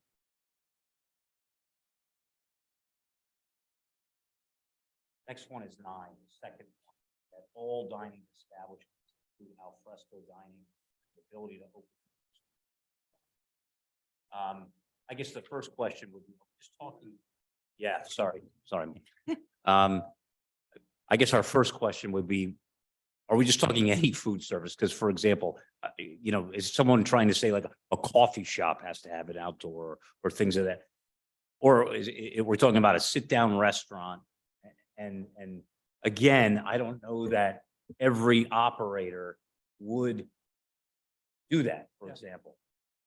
So I think we're looking at two situations here. One is the, again, discussion point of trying to activate the streetscape and make sure that there's outdoor dining, which we've been, as part of our zoning update in 19, as part of our Hamilton Boulevard corridor plan, and everything that we've done, our design guidelines has been, you know, even under, you know, Sarah, when she was here, was trying to get people outside. And then the world kind of forced us to go outside for a short period of time. And should we ever find ourselves in that situation again, or something similar to it, it would allow for business continuity as well, because that would already be built in.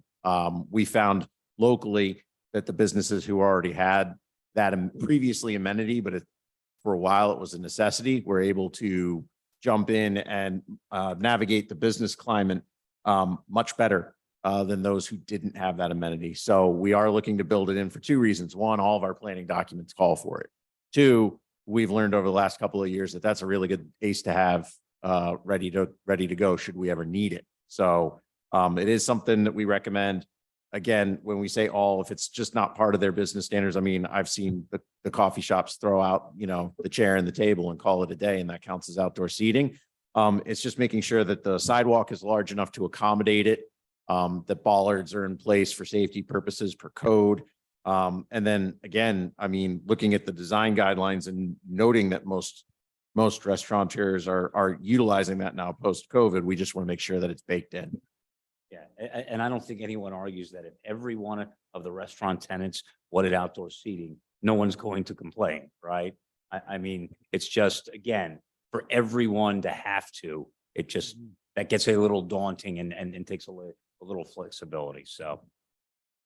And I guess just to point out, echo exactly what Nate's saying, the design guidelines require that. I think it's a 14-foot width from the paved area to the building.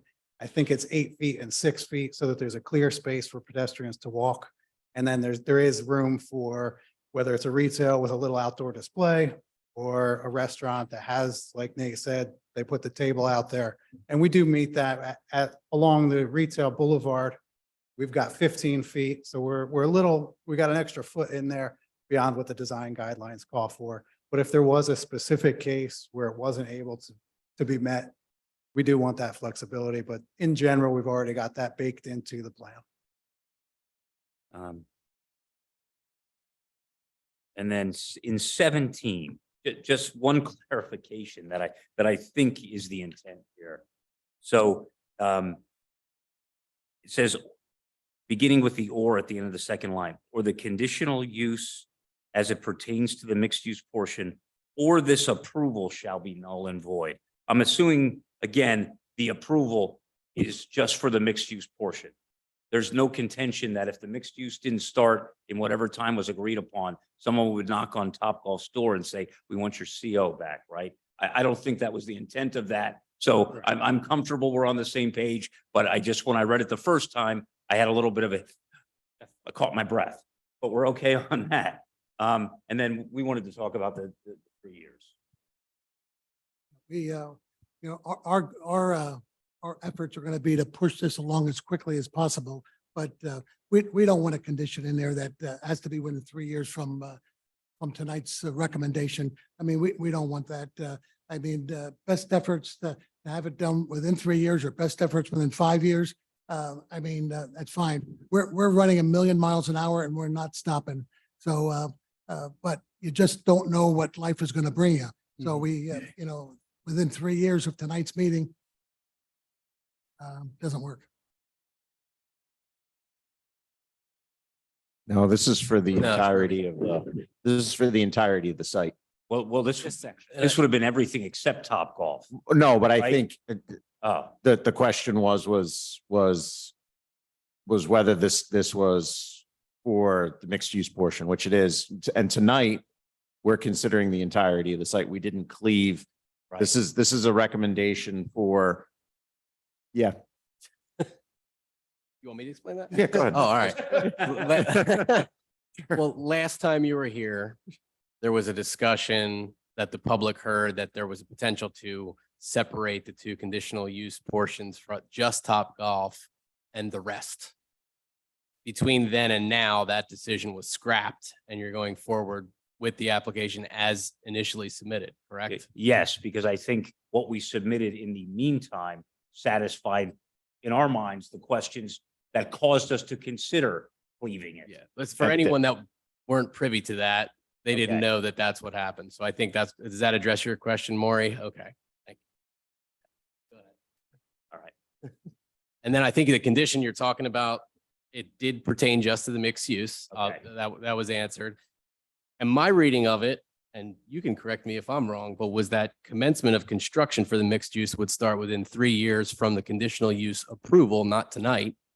So it's the hearing by the Board of Commissioners approving the conditional use. You're going to commence construction of the mixed use.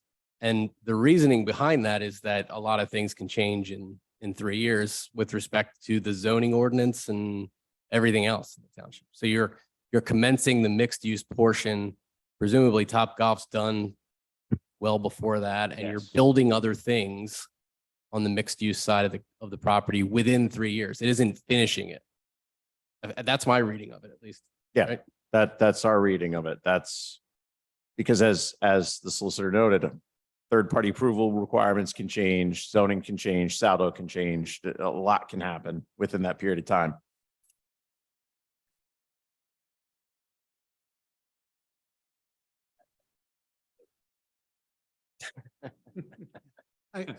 We hear you. I mean, is this typical? 3 years, is that typical? I guess where the threes come from. The three, I mean, it was just decided. Okay. fair It's enough. I not just- typical. Yeah. The reasoning behind it, I think I explained, but the concern would be that at some point it becomes infeasible to do the project and, or you want to change what you're doing in the project and the ordinances have all changed.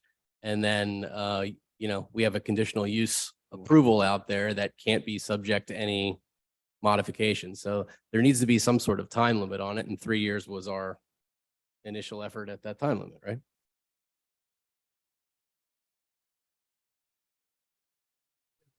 I think we got to talk. about it. I mean, We'll talk about this one, if that's all right. We understand the request and we'll discuss it and be prepared to discuss. And we'll reach out even in advance when we have a chance to discuss this one, because as you can imagine, a lot of these were expected, some of these, first time we see these, so. I'll be candid with you. Of all the things that are written in here, I expected that one to be the biggest concern out of all of them. Yeah. So, I mean, it is, you know, I understand the others, but that one certainly is a major thing. right. We get that. I mean, we're going to use best efforts, but we're not going to commit to a 3-year timeline, even from the commissioners. I mean, just not going to do it. Can't do it.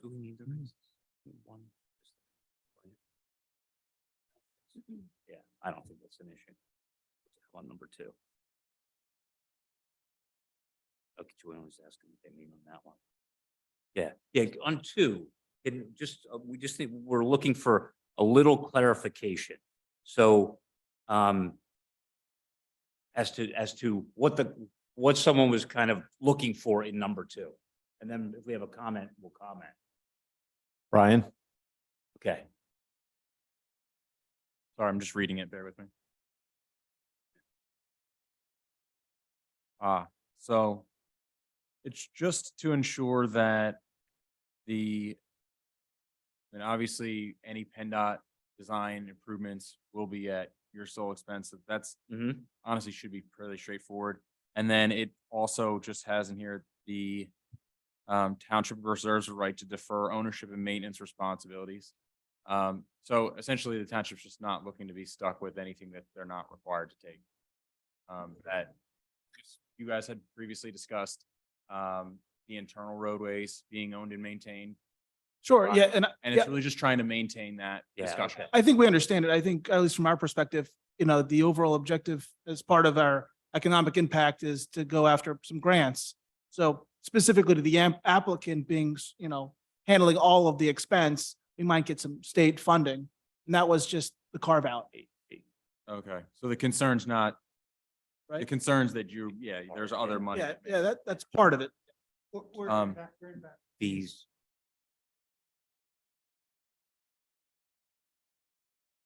Yeah. Okay. I think we're on the same page. You think it's just, Not so much that It's not that you can't get grants. That's not the intent. not so much that the applicant has to pay specifically out of their pocket, but that the township doesn't get saddled with Exactly. Right.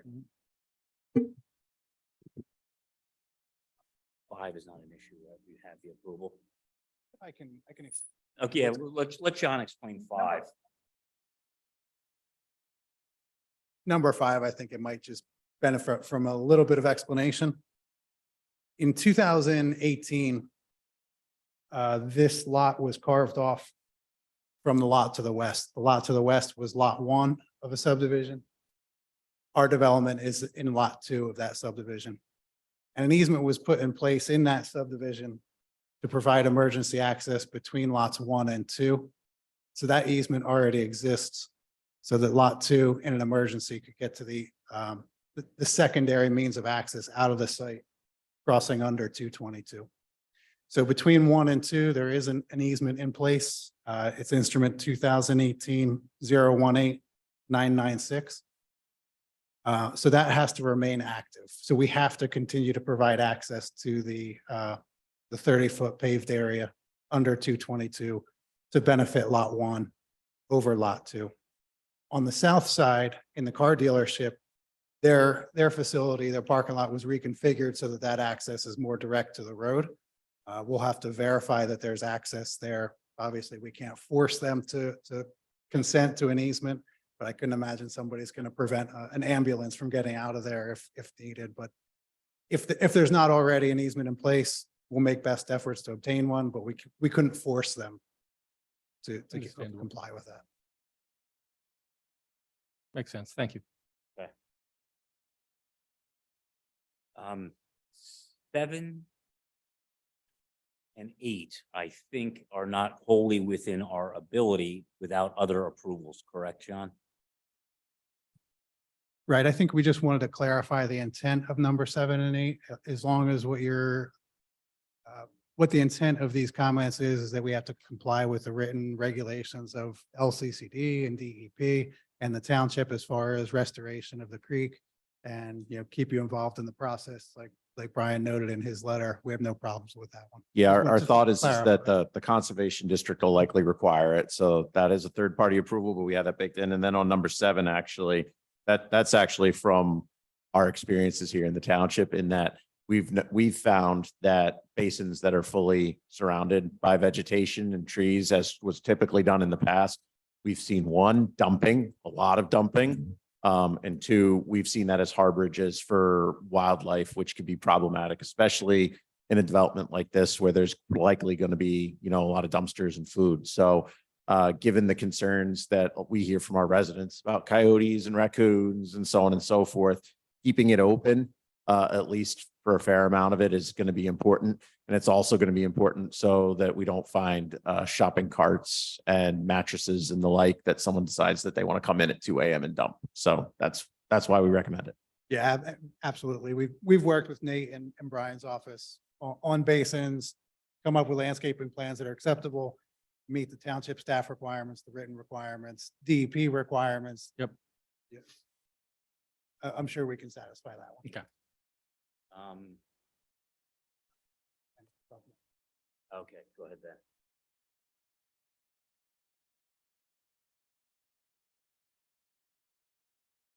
So on number 9, the vegetated medians are going to be difficult on the through road, only because we have access areas where the driveway entrances come out to the through road. They're spaced about 300 feet apart. We're thinking at this time that we're probably going to need left turn lanes into each of those.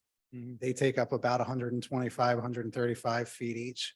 So with the back-to-back left turn lanes, the length left for a vegetated median ends up being very short. If it's something that we are able to implement, we'll review that with the township staff and implement the medians wherever we can. But as a blanket, they're required. It's very difficult to incorporate them with the close spacing of the driveway entrances. The median area, we had that intended more for the internal walkable retail area. That's the planted space.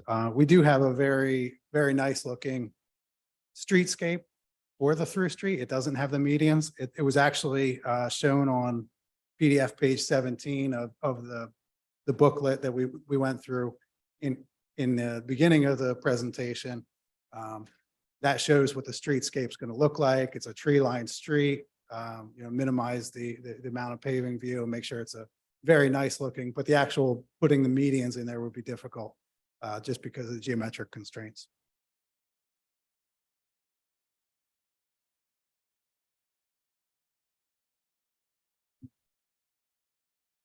So you feel there's some areas where you would be able to put it in, but not 100% of the. I think it's something that we could probably push off until the land development phase. We'll definitely review it with the township engineer and Nate. If it's not something we're able to come through on, just didn't want to be in violation of the conditional use approval. We'd be satisfied with using them to the maximum extent feasible. Some language, a qualifier to that or to the satisfaction of Nate Jones. That word shall in there again, huh? Yeah.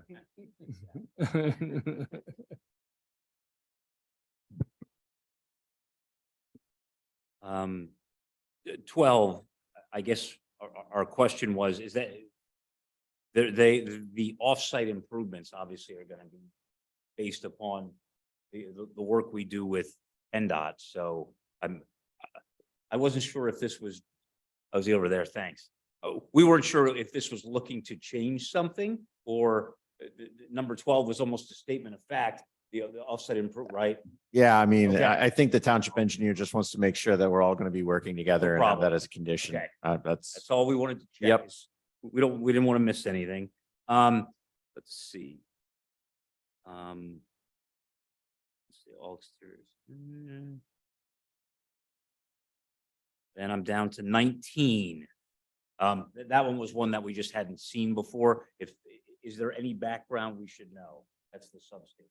yeah, so as part of these recommendations, I'm sure you saw the one about minimizing use of mulch and fire access on the final site and whatnot. We've had feedback from our emergency services, and given the population density, given the traffic, given that side of the township and its location in terms of traffic from other emergency services areas, it may be beneficial for our emergency service providers at the fire department and the ambulance corps to have some sort of a substation or area there where they can serve your development. And that's obviously so that they can get in there as quickly as possible in case of a fire or a medical emergency or the like. And that was, when we think about traffic on 22 and Hamilton Boulevard and where some of the closest service areas are, this is going to have a lot of residents, a lot of patrons, a lot of workers. So they just felt that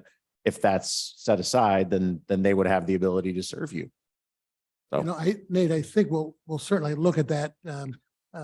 Seeing this for the first time, we're not going to commit to it tonight. We are going to look for recommendation, but we're not going to commit to that tonight. But by the time we get to the next level, I'm sure we'll have some answers towards it. But I think we now understand what you were looking for. Is there like a square footage that you have in mind? Is it something that we could incorporate into a retail building? Are you looking to park vehicles? Is it just parking spaces? I think there some that's clarity? open to a conversation. And if you want prior to the hearing, I would be happy to get the chief and Chris. Maybe we could do a Zoom meeting. I think it's a combination of it. But again, it's really for your benefit more than it is for anybody else's. We appreciate that. I think if between your fire team and John, if you can line something up between now and our next meeting with the commissioners, we'd appreciate that, just so we better understand what they're looking for. Sure. Not to add it to the conditions, but while we're talking fire and ambulance, maybe, put another slash in there with police. Maybe just call it like a public safety area where that area could be served by fire, ambulance, police, and whatever that may be. If it's a space, square footage, parking, whatever it is, but something that could be used by public safety officials. We can look at that. Similar question just on 20. I mean, we weren't positive. There was something in particular someone's looking for, like commission your own police force or something less of let us know who it is. We just, again, question as to what was in mind. This was a condition of approval for Hamilton Crossings as well. Okay. It's to just make sure that there's security on your site. You're going to be having enough residents and enough retail and whatnot that having private security, private monitoring is a necessity. Given the fact that it's likely that the state police won't be able to do patrols through there. So just like Hamilton Crossing and Sure. other shopping centers, having that security force is important for you. And we just want to make sure that that's in there. Number 21, I couldn't locate my copy of ordinance 2020-02 on short notice, but I'm assuming this is fairly typical because you have other establishments that operate alcohol. This So has Topgolf to, just asked us, we'll give them a copy, but I'm assuming there's nothing onerous in there that someone's going to go, oh my God. it is how we interface with the LCB as a community Okay. because we do not have an in-house police force. Sure. Yep. That is the long and short of it. Okay. Then I don't think that'll, again, probably wouldn't be an issue. And then 23 is an ordinance. Yep. We'll look at that. And that gets us through anything else? Any other questions you had? Did we miss one here? Oh, which one did I see? Yeah, you mentioned about how important that the condition of using gravel or stone in the landscaping beds rather than mulch. That's a request by the fire department. And our ordinance does call for it. It doesn't have to be gravel or stone. It could be ground cover. And Well, I mean, we've suggested that to Wawa and Raising Cane's as well. It really just comes down to the fact that our fire department responds at commercial properties to a lot of mulch fires in the summer. And it doesn't have to be gravel or stone. There's vegetation that you can do. There's grass you can do. There's anything. It's just what they're finding is hot, dry day, like the weather we've had right now, someone flicks a cigarette, they have to go out and they have to respond to a mulch fire. We'll certainly take a look at it. And I think the language that you have in there shall be minimized regarding the mulch. So we'll work with that. So, right, everything? Yeah.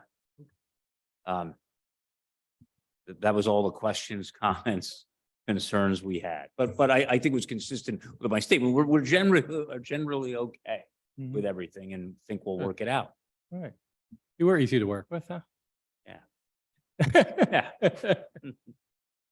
All right, so where are we at now? You're good? You're good with the conditions? Everyone's good? Do we have any more comments from the planning? Well, I mean, commission?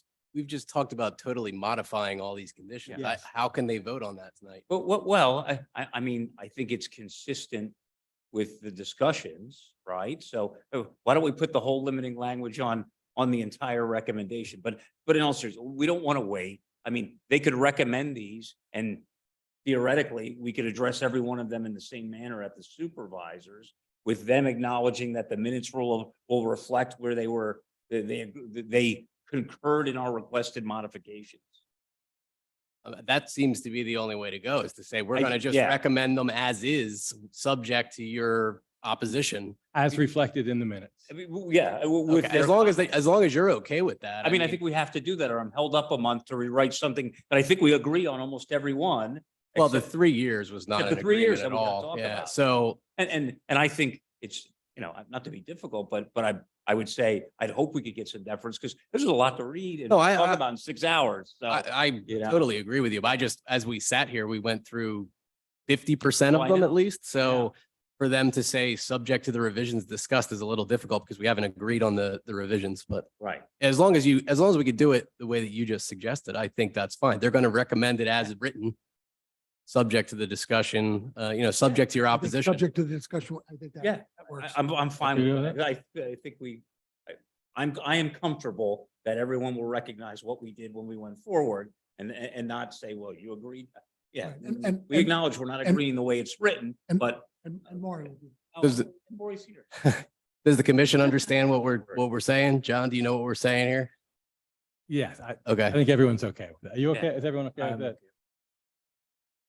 The real question is going to be how Wes is going to be able to word a motion like this. Yes, yes. Well, I think the best way to do it is You're not Start- reading all of them, that's for No, sure. we're definitely not reading all of them. No one wants to hear that.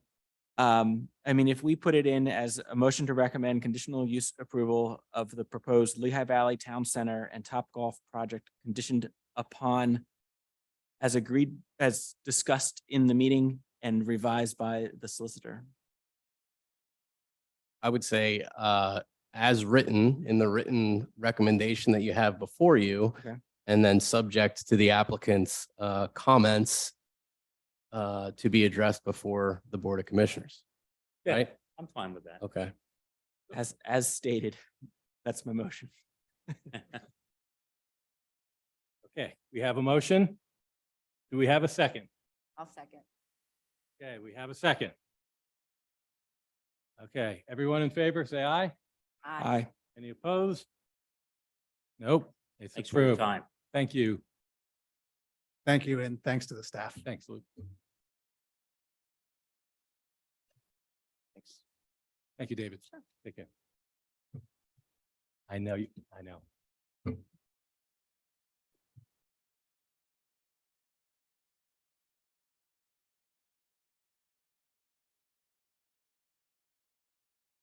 All right, we have one last item on the agenda, Planning Department report.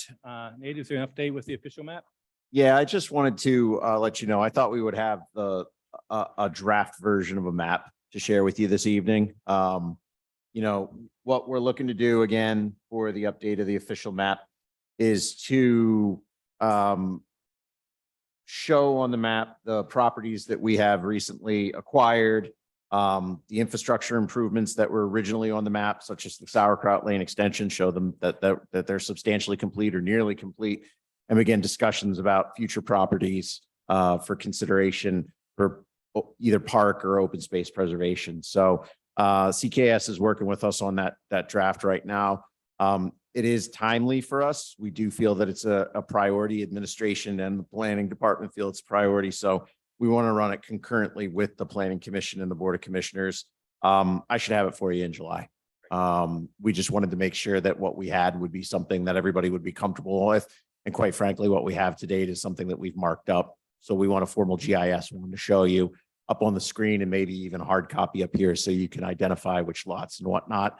Again, we're looking from perspective of high value of soils, high value of natural resources, and then for a new thing, impact on stormwater downstream and impact on traffic in the general area where it could have impact on traffic choke points in the township. So those would be the criteria that we utilize in putting that new map together, also in accordance with everything else that the MPC allows for us to do.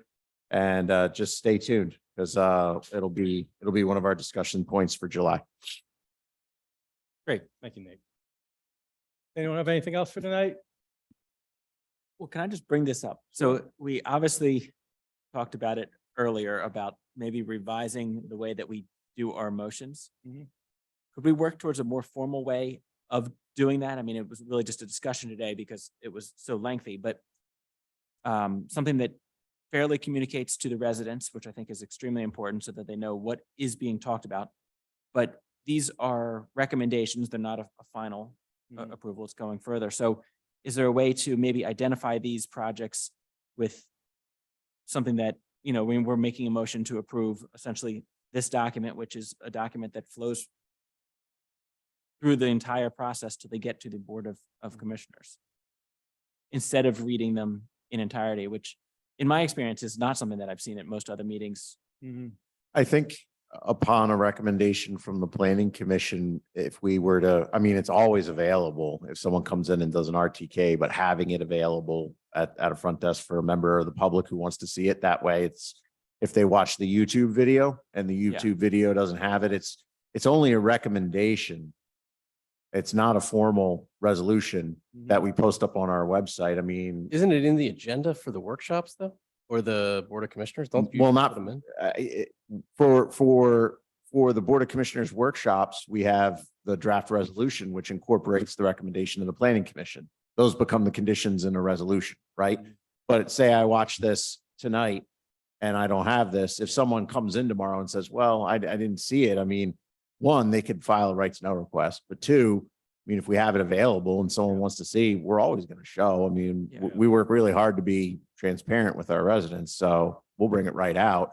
I guess the question is from a solicitor's perspective, if we just say and vote as in this document and it doesn't show up on the Zoom meeting, right? That what those are and it's Correct. not on a record, we have a document Yeah. that gets passed up, Yeah. right? We can figure out the motion language for you to use.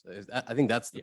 Yeah, I main mean, question. in most of these things, they're not drastic. They're just kind of a reiteration of what's important to us. The same exact things that were just talked about in depth from the professionals at the table here. So I don't think it's creating a shortcoming for the residents. I mean, I think they're getting the exact same information. The discussion stays the same. And then we won't read the same, basically a repetition that, or getting into the 2-4-6, you know, that how many people really even know what that means. We're referencing a number that they're not seeing either. They have to actually go out and look that up. So Mhm.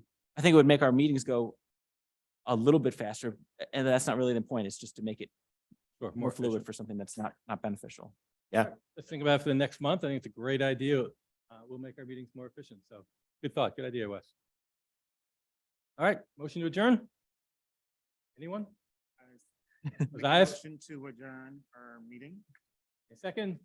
Oh, okay, there you go. All right, Sorry, I we got was. a second. We have a motion and a second. All in favor? Aye, we are adjourned. Thank you, everyone. Aye.